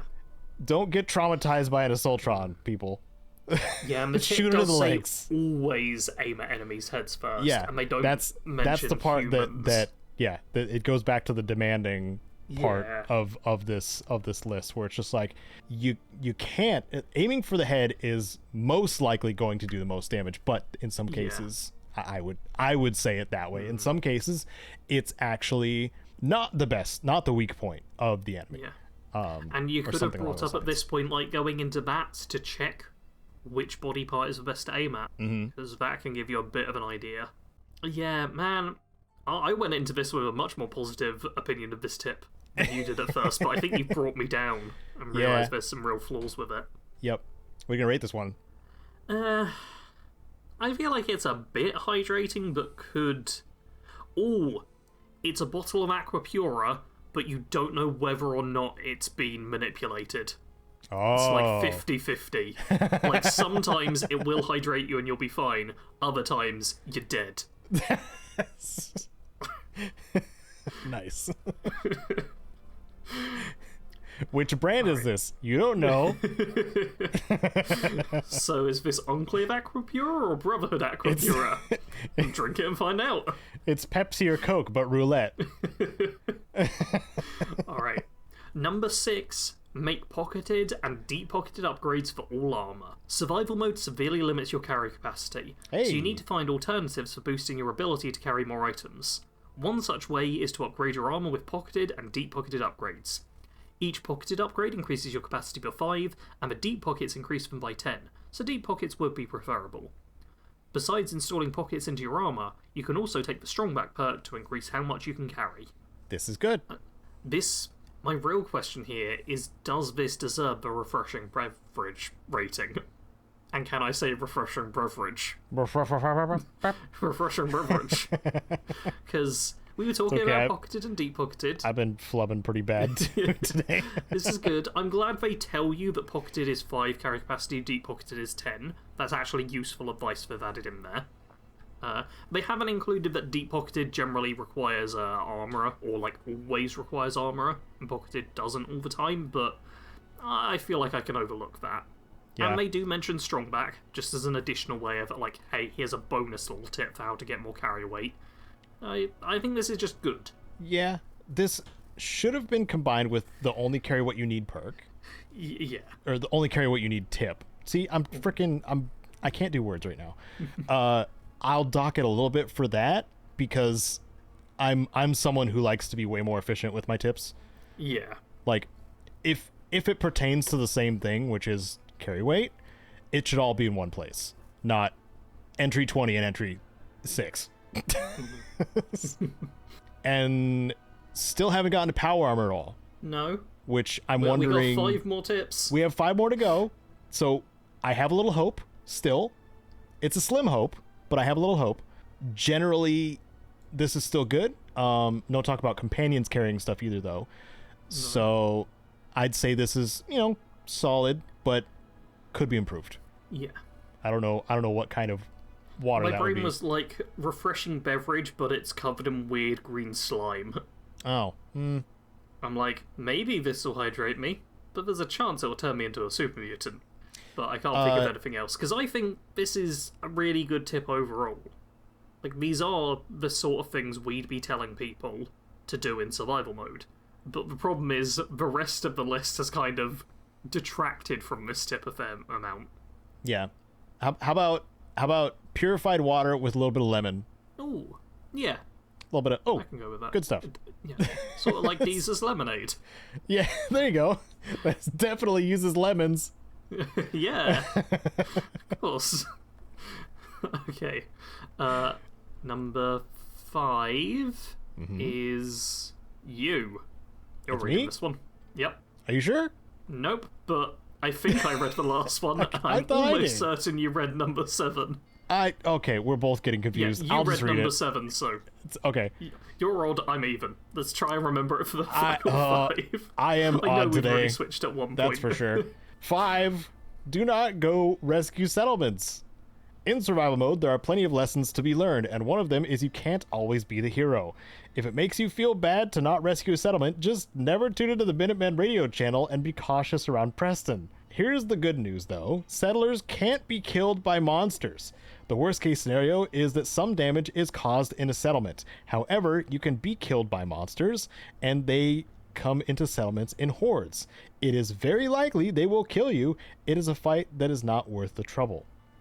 Excuse? On this one, I kind of get your, the list is telling me what to do and what not to do, rather than not just that, this is... not just that, but if you have the defenses set up, it's actually good to defend your settlement because you get stuff out of it.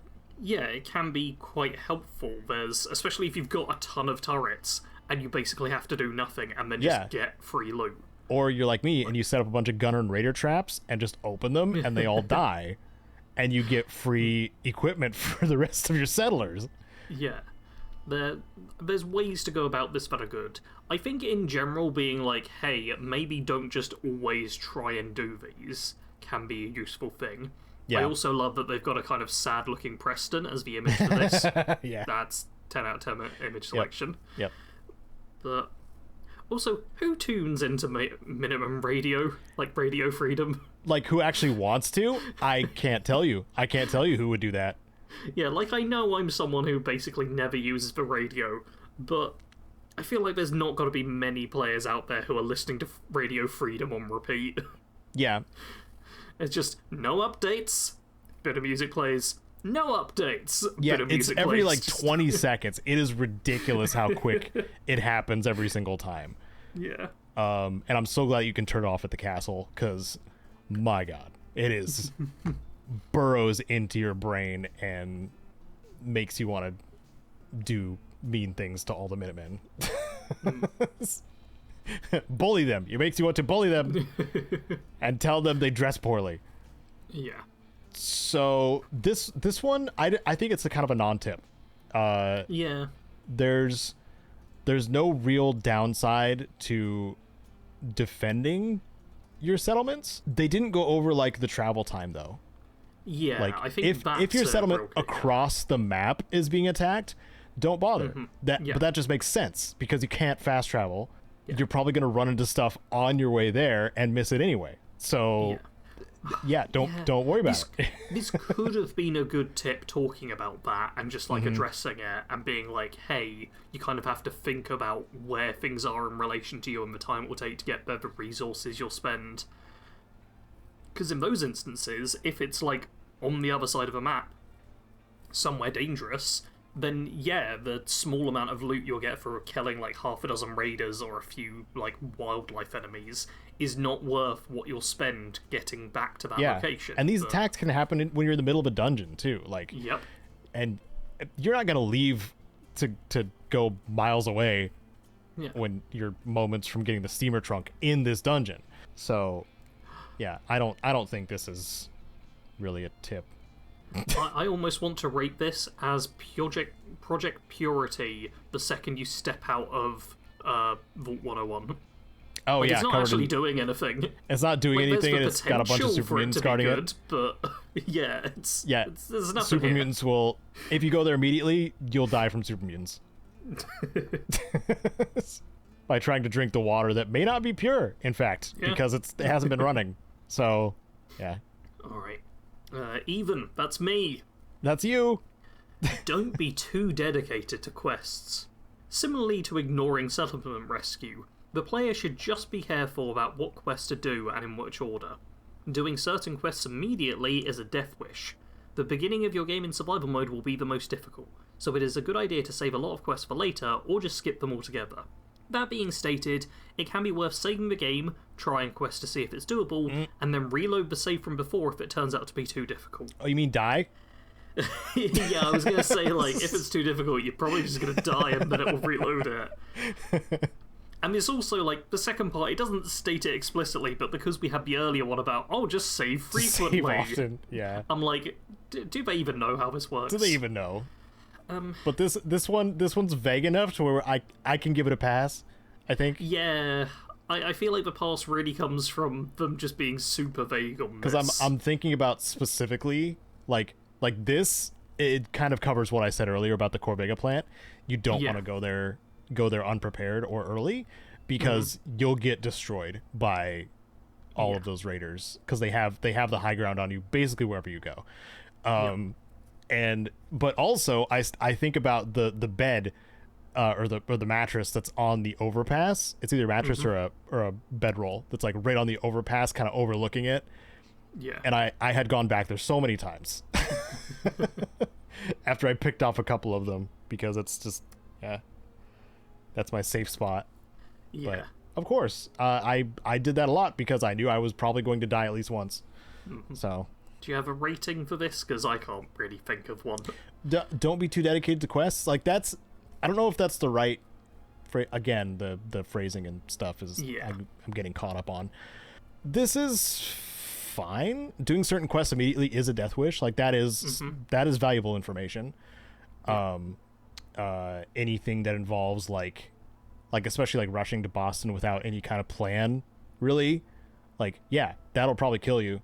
If you beeline to Diamond City without any, like, thought about which path to take, kind of thing.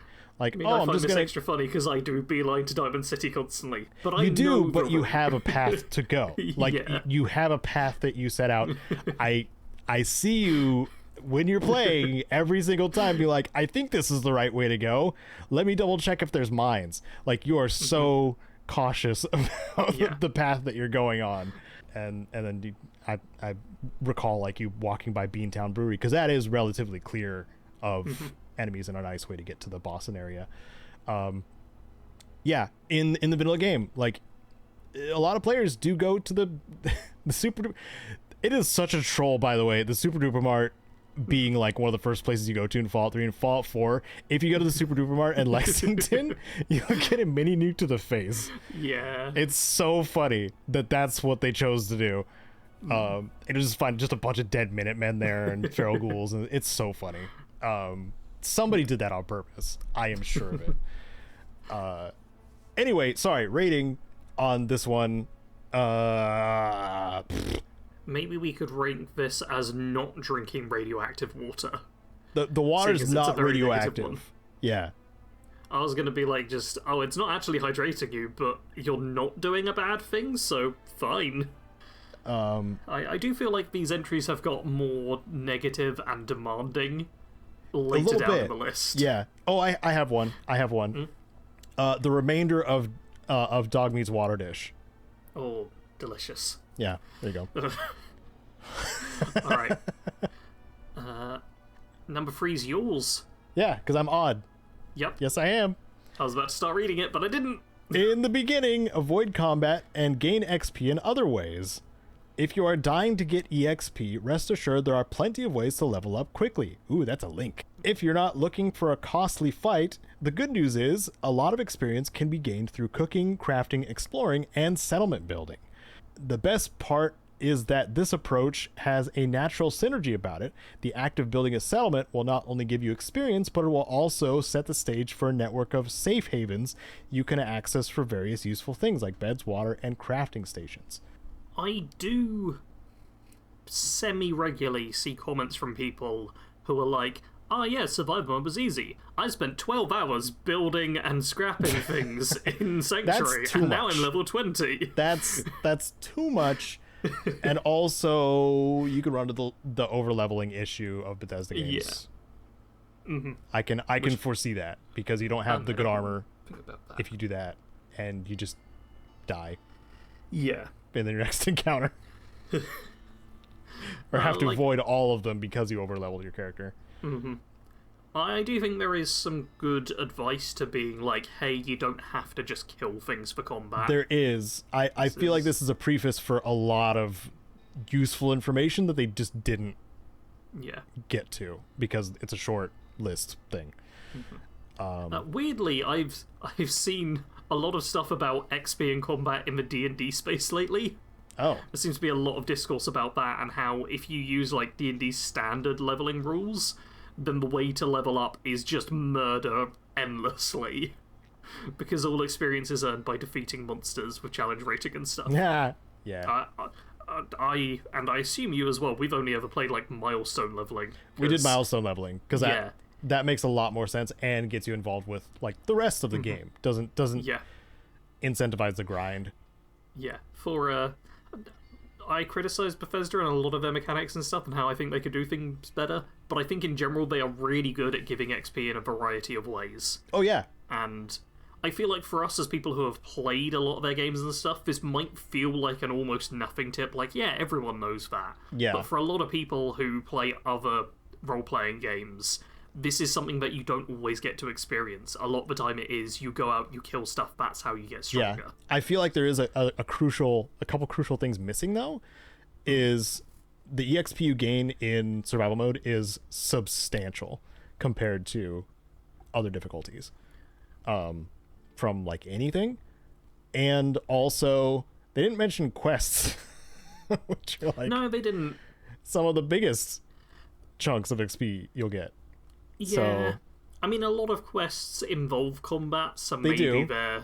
That's true. Like, dodging it that way. But the Conquered one is still fairly straightforward, and you can do it relatively painlessly. Because, again, you've played the game before. You kind of know how it goes. I mean, you can also jump on the roof and get the power armor immediately. Oh, that's a bit risky in survival mode. I suppose you have a save nearby. Yeah. Out of time, you can basically just leave Preston to kill all the raiders. That too. And he will eventually do that, and that gets you a bunch of XP. your playthrough. One of your playthroughs, you did that. Yeah. Also, the image we have here is of outside Diamond City with... I can't tell if that's actually Piper standing there or someone else. That is Piper, it looks like Piper. Mm-hmm. But Piper, her interview is a quest you can do which involves no combat. Yep. So, I feel like there are some quests out there which could have been mentioned here. But that would have required them being quite specific. Mm-hmm. This is a positive one. So what hydration rating do you think is just generically positive? Well, what other variants of purified water are there? Purified water from the water purifiers, but you had to wait a few minutes. Okay. Yeah, it's a bit slow to get there, but it pays off in the end. Yeah. I like that. Alright. Number 2. I'm running out, Sarge. You gotta start helping me out. I think we can go for Nuka-Cola variants or refreshing beverage or stuff like that, but we've only got 2 left, and we might need some more negative to mild ones, I feel like. Okay. Number 2 is collect and buy adhesive. Adhesive is your friend when it comes to upgrading and crafting all kinds of useful items. Whether it's armor, weapons, or something else, a vital part of surviving the wasteland is patching up and improving your gear as frequently as possible. A few different items that can be reduced to adhesive include vegetable starch, which you can cook, duct tape, and Wonder Glue. Although if you have the caps for it, you can buy shipments of adhesive from most vendors as well. Man. That's... Okay, the collect and buy adhesive, the penny pincher in me immediately was like, oh, I'm not sure about buying it. But then they show duct tape, which I'm like, oh, okay, that's one of the slightly cheaper buying options, so there can be uses for that, in a pinch, it's safer to just buy it. But then they're like, oh, you can just buy a shipment of adhesive, which is so expensive. It is. It's like ludicrous levels of caps. I can't remember how much the value is, but I feel like it might even be in the thousands for like 25 or 50. I'm actually Googling it. It's... Yeah, the shipment of 25... Oh, you're not going to tell me what it is. Okay, value is 1,000 caps value for a shipment of 25, and it's going to cost more than that because of charisma and barter modifiers and all that. So yeah, you're looking at spending thousands of caps for the shipments, which is... just... When you can just make vegetable starch. Yeah, you can make vegetable starch. You can even just buy, like, Wonder Glue and duct tape if you are talking about buying it. If this tip had been, like, buy and craft adhesive, or no, collect and craft adhesive, much better. The buying tip I don't think is worth your time. Yeah. Especially because there's other junk items which you can't craft, which you might need to buy. Like fiber optics and stuff, which is much, like, rarer. And it's like, you've not really got many good ways of getting this, so... Or bullets. Maybe it's worth spending the caps. Yeah, bullets as well, which you might need to purchase. Or stim packs that you keep reviving your companions with, because they're useless. Like, And they leave if they get upset with you if you don't revive them. Yeah, they do. Oh man, I've got a... I have the worst instance ever of a companion leaving coming up in my current Perception Survival series. It is, like, the worst possible situation. And I am so looking forward to people watching that and hopefully getting as annoyed and pissed off as I did. Because I got real verbal. Ooh. Real verbal. Ooh. Was there Sarge censor noises? Oh, I don't censor Caedo. Although, actually, YouTube has recently age-restricted a bunch of my videos, so I have had to change titles and stuff. Oh, Sarge! Yeah. You might have to self-censor. I really don't want to, but I might. I know you don't want to. It's very annoying. You can find some fun sound effects. I can find you some. Yeah. I've got sound effects I can use or make, but back to the adhesive point. This doesn't feel like much of a survival mode tip. No, because he would have probably figured it out in... at least the majority of it, figured out that adhesive is really important in the base game. And there is nothing in this description that talks about survival mode. Oh, the closest we get is a vital part of surviving the wasteland. But there's nothing survival mode related here. Not really, no. Yeah, this isn't a good tip. It's not... I was going to say it's not bad, but this will use up all your caps. Oh, this is getting scammed and overpriced for a bottle of purified water. This is a bottle of purified water which costs 1,000 caps. This is opening up a bottle of purified water that you bought at Diamond City Market, and then you find out it's vodka. On to number one. This is not refreshing. Which is an odd, so it'll be your one, Caedo.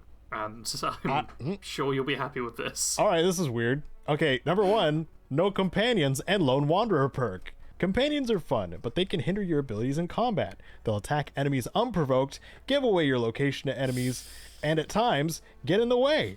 So what would be the benefit of traveling alone? The Lone Wanderer perk at maximum rank gets you 25 more action points, 30% less damage taken, 25% more damage dealt, and 100 more carrying capacity. If you really want some kind of companion though, dog meat does not count as a companion for this perk, so you can still have him, but don't be too surprised if he provokes a Deathclaw. I think this one's for dog meat one, Caedo. It's a dog meat one. Are you happy? I think this one's for both of us, to be honest, because it Lone Wanderer can be taken either way.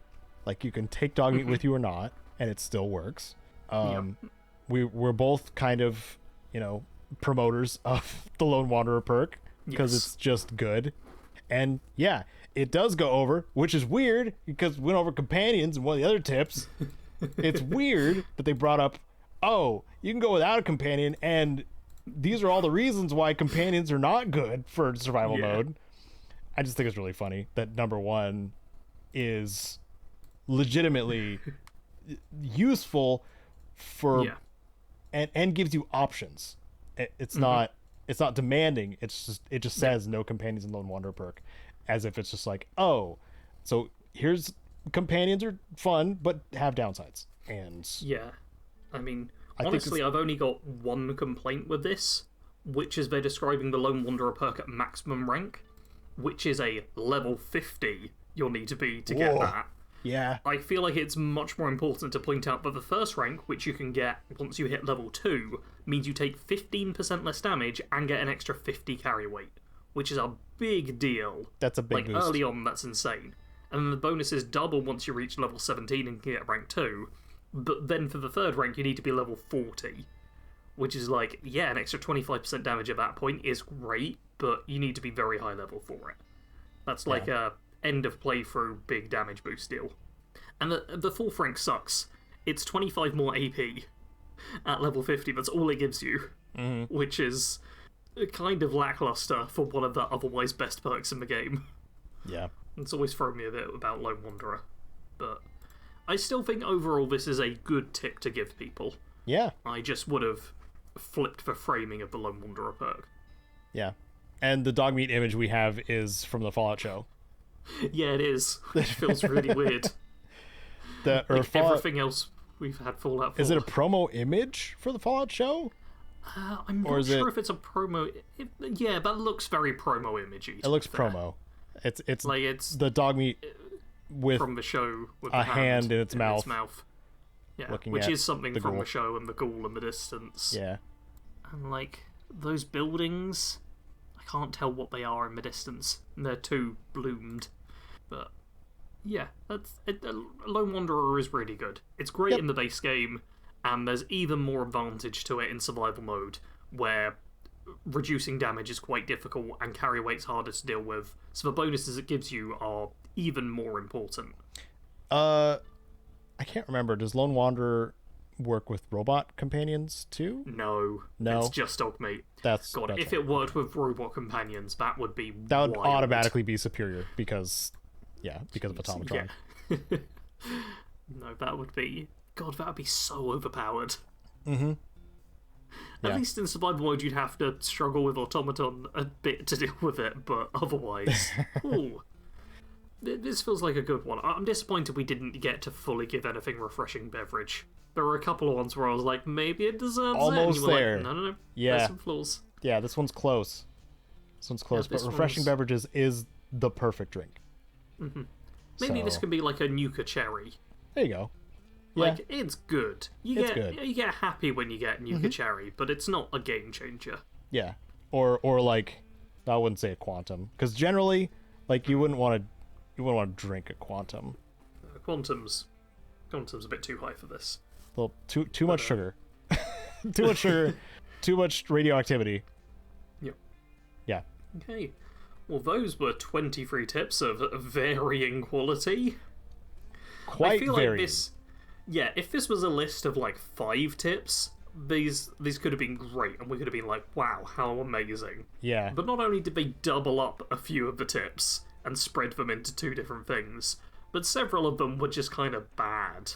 One of them was like awful and not correct at all. One of them is just impossible to follow. One of them is save often manually, because you can totally do that in survival mode, definitely. Yeah. And they also failed to bring up stuff like, you mentioned power armor, I mentioned adrenaline, which they didn't reference at all. They didn't mention adrenaline at all. Yeah.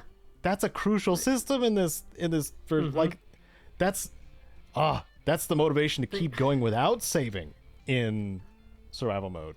I'm also not certain if they properly mentioned diseases. No, they didn't. Like, we got stuff that was similar around to it, like, oh, you don't want to get sick from radiation. It's almost like they read about survival mode but didn't play it. Yeah.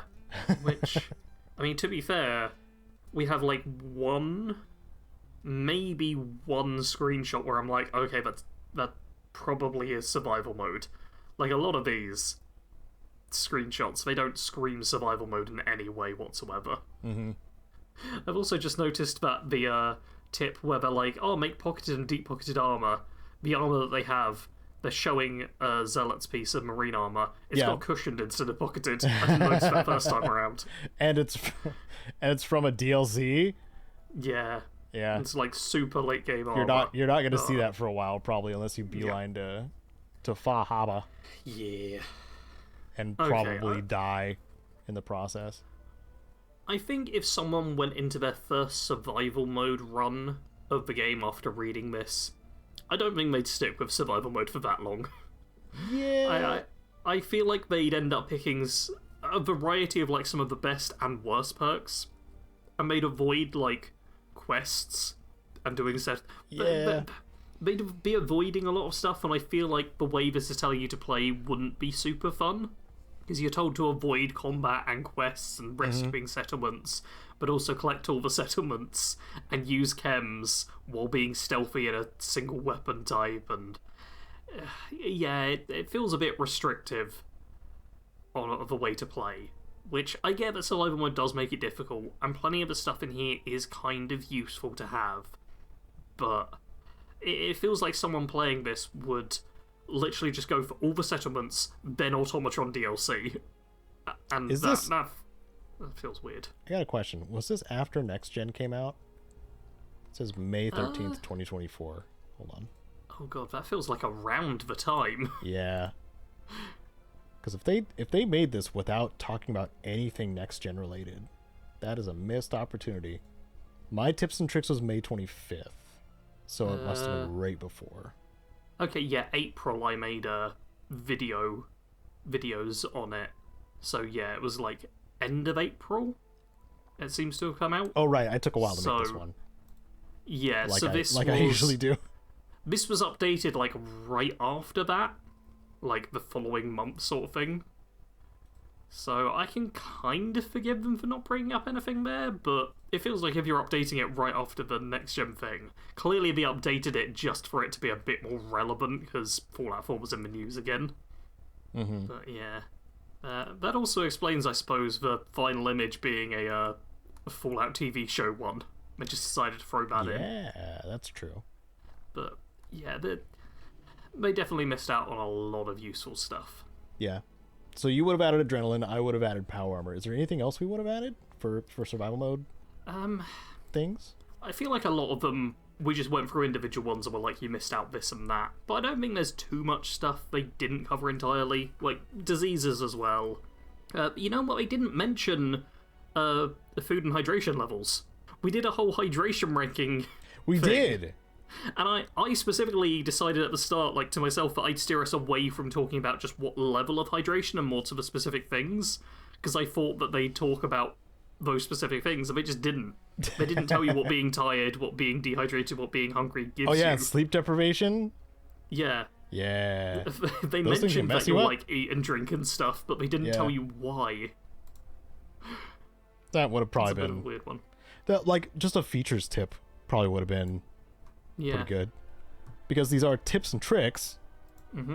Talking about the things that survival mode adds would be, you know, what makes it survival mode. Hey, that's good. Besides this ammo weight, I think it was just that, and reduced carry weight. I think that was mainly. Yeah. And really healing over time from feel good pokey sticks. Which is good. I like that one. Here. That one's good. The aiming at the head image was really funny too. That really caught me off guard. It sure did. Dr. Sun's big head mode. Well, let us know in the comments what you thought about those tips and tricks. Were we too harsh or too lenient on our rankings of them? We have that and the news stuff linked below if you want to look at the list yourself. If you want a refresher on the Gamer article. And now, because it's been a fairly long recording, why don't we do a fairly short what have we been up to game-wise in the past couple of weeks? I'm going to ask you for some B-roll too, probably, if you have any from your Fallout playthroughs, any of them. Oh, I've got plenty of Fallout 3 footage. Because, hey everyone, I played a bunch of Fallout 3, because I, just like earlier this week, uploaded my Fallout 3 Ultimate Beginner's Guide. Yeah. I'm only many years later than the release date. But I've decided I wanted to make a... might be a remaster. There might be. Might be. So I might be early.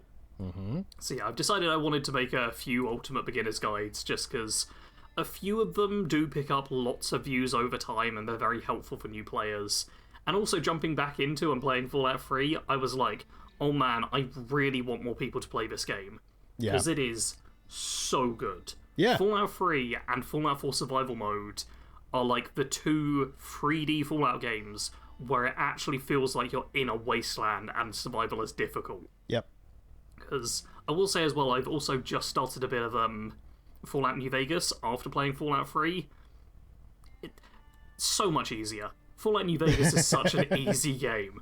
Fallout 3, on the other hand, it's difficult, it's challenging, but it gives you lots of options. Like, immediately, you're kind of thrown out into Megaton. I say immediately.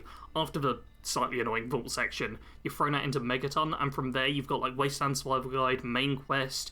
You can go to What's-Her-Face and deliver a message, and that gets you with the vampires and stuff, and there's so many different routes from there. You can end up at Tenpenny Tower. Like, I love that the first kind of place you are pointed towards in the Wasteland gives you all of these different choices depending on who you end up speaking to. Yeah, it branches way out, for sure. Yeah. Whereas New Vegas, which I've been playing through, the game really wants to send you, like, down south. It then drives you in that U-shape. Yeah. Yeah. It's... Yeah, that's the Obsidian storytelling, man. That's kind of how they do it. It's very much a case of, I think Fallout 3 is the better game if you do, like, several playthroughs, but a lot of people love New Vegas, because if you're doing, like, 1 or 2 playthroughs, then it's incredible. You get, like, this real good narrative experience, but, yeah. Fallout 3, absolutely amazing. If you haven't played it, and you're listening to this podcast, go play it. I made an Ultimate Beginner's Guide, which will give you all the information you really need to know to get behind it, all the nitty-gritty details. But yeah, play that game, it is so, so good. Oh, I love Fallout 3. Me too, Sarge. Yeah, it's so good. I've also been playing Total War Warhammer 3, which I've mentioned in many PIPCAST episodes before this, because it's kind of my comfort game. And the most recent campaign I finished and completed to get the achievement was as Archaon the Everchosen, the person who literally brings about the end times and destroys the Warhammer world. Like, this is the big bad guy of old school Warhammer, the old world or old age or whatever Games Workshop is calling it now. So he's a Sephiroth. He's more than Sephiroth. He is successful. Like, in the canon of Warhammer, the end times happen, the world ends, and Archaon is the Everchosen who does this. More successful, like, this is the bad guys win level of things. Yeah, which, I mean, that was the first encounter with Genova was the bad guys win. Okay, the first encounter, fair enough. Yeah. I was thinking, like, Genova end of 7, but yeah, he succeeds, basically, and this meant that my campaign was the most diplomatic and friendly campaign I've ever done. Which feels so wrong. Because Chaos took over the world, but it's because I was just kind of friends with everyone. Everyone just liked me and had strong diplomatic ties. So they just let it happen? Yeah, I was just basically the guy supporting all the other Chaos factions as they destroyed the Empire and stuff. That's funny. But it did make one thing really difficult, because to get the long campaign victory and get the achievement for winning as Chaos, you need to, like, occupy, sack, raise, or loot 60 settlements. By the time I'd done all the other things of, like, wiping out the Empire and controlling their lands through military alliances or on my own, I think I only had, like, 20 settlements. So I just had to, like, find more land and just beat up random factions in order to get that achievement, because it was just really diplomatic, which is fun. But I did that. I've now moved on to the Changeling, who is super fun, and who I might talk about in the next PIPCAST episode, because that's a fun, novel campaign, which doesn't have any requirement for taking over 60 settlements, even though I've already definitely done it. The last game I want to talk about is one that I actually played a little while ago, which is The Outer Worlds. Because I have recently just started my worst person ever challenge run, where I'm going through the first Outer Worlds game and just being, just the worst. Just kind of a terrible person to people. I've already had some comments of people being like, oh, is this going to be like Murder Hobo and you just kill everyone? And that's not what I'm doing. No. I am not murdering everyone. They have to be alive for you to be mean to them. Yeah, I am just making everyone's life bad.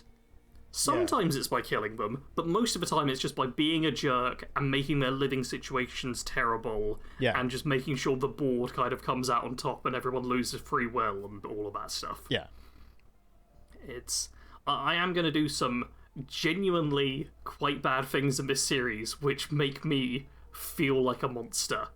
Yeah. So... Well, here's the thing. Who's the real monster? You making the choice or the people who wrote it? I remind myself of that all the time. Somebody wrote this. I just made the choice. Okay? So who's really messed up? I think for a few of the episodes as well, I even make a point of being like, hey, these are the opposites of all my moral decisions, so if you disagree or agree or whatever, you can basically judge my own personal morals from this. Yeah. Which is fun. This is my outlet to be an awful person, so I'm nice in real life. Yeah, those are some of the games I've been playing / covering lately. Nice. What have you been doing, Caedo? Oh man. Well, I already dropped the bomb that I'm moving. Half of my stuff is packed up already. I applied for an apartment. Fingers crossed that I get it and don't have to keep spending money on application fees because that's a thing. Oh yeah. No. Yeah, capitalist America. Woohoo. Oh god, I was going to be like, oh yeah, I know what applying for an apartment's like. I've done that before, but not in the same way, clearly. Nope. That's... God. Oh, man. Wait, so you have to apply application fees for just renting an apartment, but if you buy a house in America, apparently you have to pay every year, property tax or something as well, which I only found out about recently. Yeah, mortgage and property tax. Oh. I think. Ugh. Yeah. In my lifetime, I don't think I'm ever getting a house, Sarge. No. I unless I become a bajillion YouTuber in the next few years, which I don't know if that's gonna happen. Come on, Bethesda, where's Elder Scrolls 6? We're both waiting on it. I need to make my new channels ASAP and just focus on those if I'm really gonna try to do that. Or just stream until I devolve into a little puddle of goo. Anyway, so moving, yes. I went on a beach trip. It was nice. Went to Ocean Shores with my mom. Got to meet one of her friends. We played mini golf. Went to the arcade that I had fond memories at. That's where my aunt used to live when she was still alive. And she passed away ages ago. But it was nice to go back and reminisce and see how much changed or didn't in Ocean Shores. And realizing, hey, it's not as big as I remember it was because I'm an adult now. So it's been that long.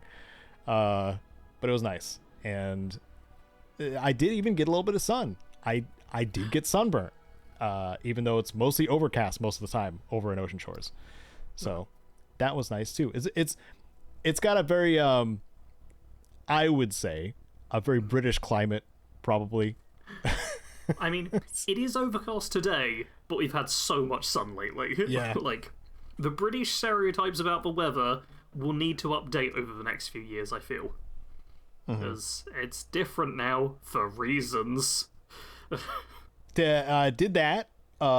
Came back, been kind of in my cope mode.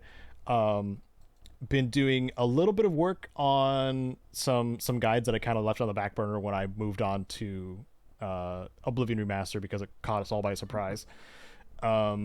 So I guess expect that if I have the time and motivation, because I'm freaking moving. I had to pack Cloud and Sephiroth into their boxes today. It was a sad ceremony. But I'm not getting rid of them. I'm just moving them. And they still have their own boxes with their foam and plastic inserts and stuff like that. So I'm not losing any pieces or anything. Played through. I finished Phoenix Point when I got back. I finally finished Phoenix Point. It totally lied about my playtime at the end. It's like 14 hours playtime. I'm like, bullcrap, dude. That was not 14 hours of playtime. It felt more like 40. Is it one of those ones that only counts for playtime from points where you didn't die and have to restart, or doesn't count pause menus and things like that? It's probably that. It also may not count the time tabbed out. It also may not count the time on the geoscape, which is the map, the world map. Okay. Because it was definitely like, yeah, it I definitely played longer than that. A lot longer, because even the combat takes so much longer than like XCOM and stuff like that. Surprise, surprise, more enemies on the field, the longer combat takes. Anyway, also played Gunfire Reborn with the boys. Got a couple of my Washington buddies together, and one of their buddies. We played four player Gunfire Reborn. This is furry Borderlands, as I like to refer to it. It's what else do I need to say? You play cute little furry characters. They have abilities like Borderlands. The guns are kind of like Borderlands. The fighting the enemies is kind of like Borderlands. But there's also some neat little twists when they do their seasons. This time it was talismans, which they have conditions that need to be met. You set the condition gem in there. When the condition is met, the talisman goes off. And then all of your power gems, if you slot those in, go off as well, which can be, effects like, oh, this gives off this throws out some meteors at nearby enemies, or this automatically reloads your weapon, or all kinds of fun goofy stuff that can happen. So we got to reincarnation 10 over the week, which is the highest difficulty in the game, and we beat it last night. So that was cool. It took 2 tries. And we made a meme team, and it actually worked. Because when you're at the high, I mean, if you play Borderlands, you know this, like Borderlands 3, really high mayhem levels, like things can just one-shot you sometimes. Yeah. So our first attempt was that. We're just like, oh, we just hit this combination of enemies where we just would get one shot, and they hit us too easily, and there was no like safe spot in the arena that we were fighting in. So 3 of us opted to choose the turtle character, which has an invulnerable front shield as his ability. So whatever one of us would go down, somebody else would put that shield up and go revive them. Because if all the enemies are front facing, they're not going to damage you. So that's how we kind of got through it. Our damage took a hit. Our damage output took a hit because he is very much a tanky, more tank oriented. But we still won, and it was a lot of fun. It was a good time. Now we're just waiting for the next update, which is 2 more characters that they're going to introduce. And one looks like a monk, and I am very freaking excited. Even though the turtle character, his secondary move is literally punching things a whole bunch of times. So, and finally, I played some Tricky Madness, which is, if you're not familiar, an indie SSX. That's literally what it is. It's the same, basically the same control schemes, basically the same feel as a game. A lot of the maps look very similar. The characters also look similar. The movesets, very similar. It's the spiritual successor. I'm going to make my own SSX game with hookers and booze or whatever. That's what it is. And I do have B-roll of it. I recorded some of that before we started recording this, and you'll be seeing that probably in this whole section because I recorded a lot of it. But they've got 3 maps, 4 characters available right now. No campaign as of yet, but it's still kind of like a solo developer, and he's only like outsourcing for like music and stuff like that. So yeah, I support Tricky Madness. It's awesome. We need more games like that to come back. I miss them dearly, and AAA studios are just like, no, we need to make everything game for everybody all the time. But why not have these sick niche games too? I like SSX. I don't want it to die. I don't want it to be left in the dust with its like 2012 version, which was not good. They tried rebooting it in 2012, I think, and it was just bad. I think that's all I've been doing. That's what you've been doing. Pretty sure. Oh yeah, nice. You should check out, if you sign up for my Patreon, only $1, you can see my monthly vlog where you see me at the beach on a log. I call it the log vlog, but also there is dog. Mom's dog is also in the log vlog, so you can see the dog in the log vlog for $1 if you want to go see it. So nice. That's some extra self-promotion thing. I did something different for my Patreon update.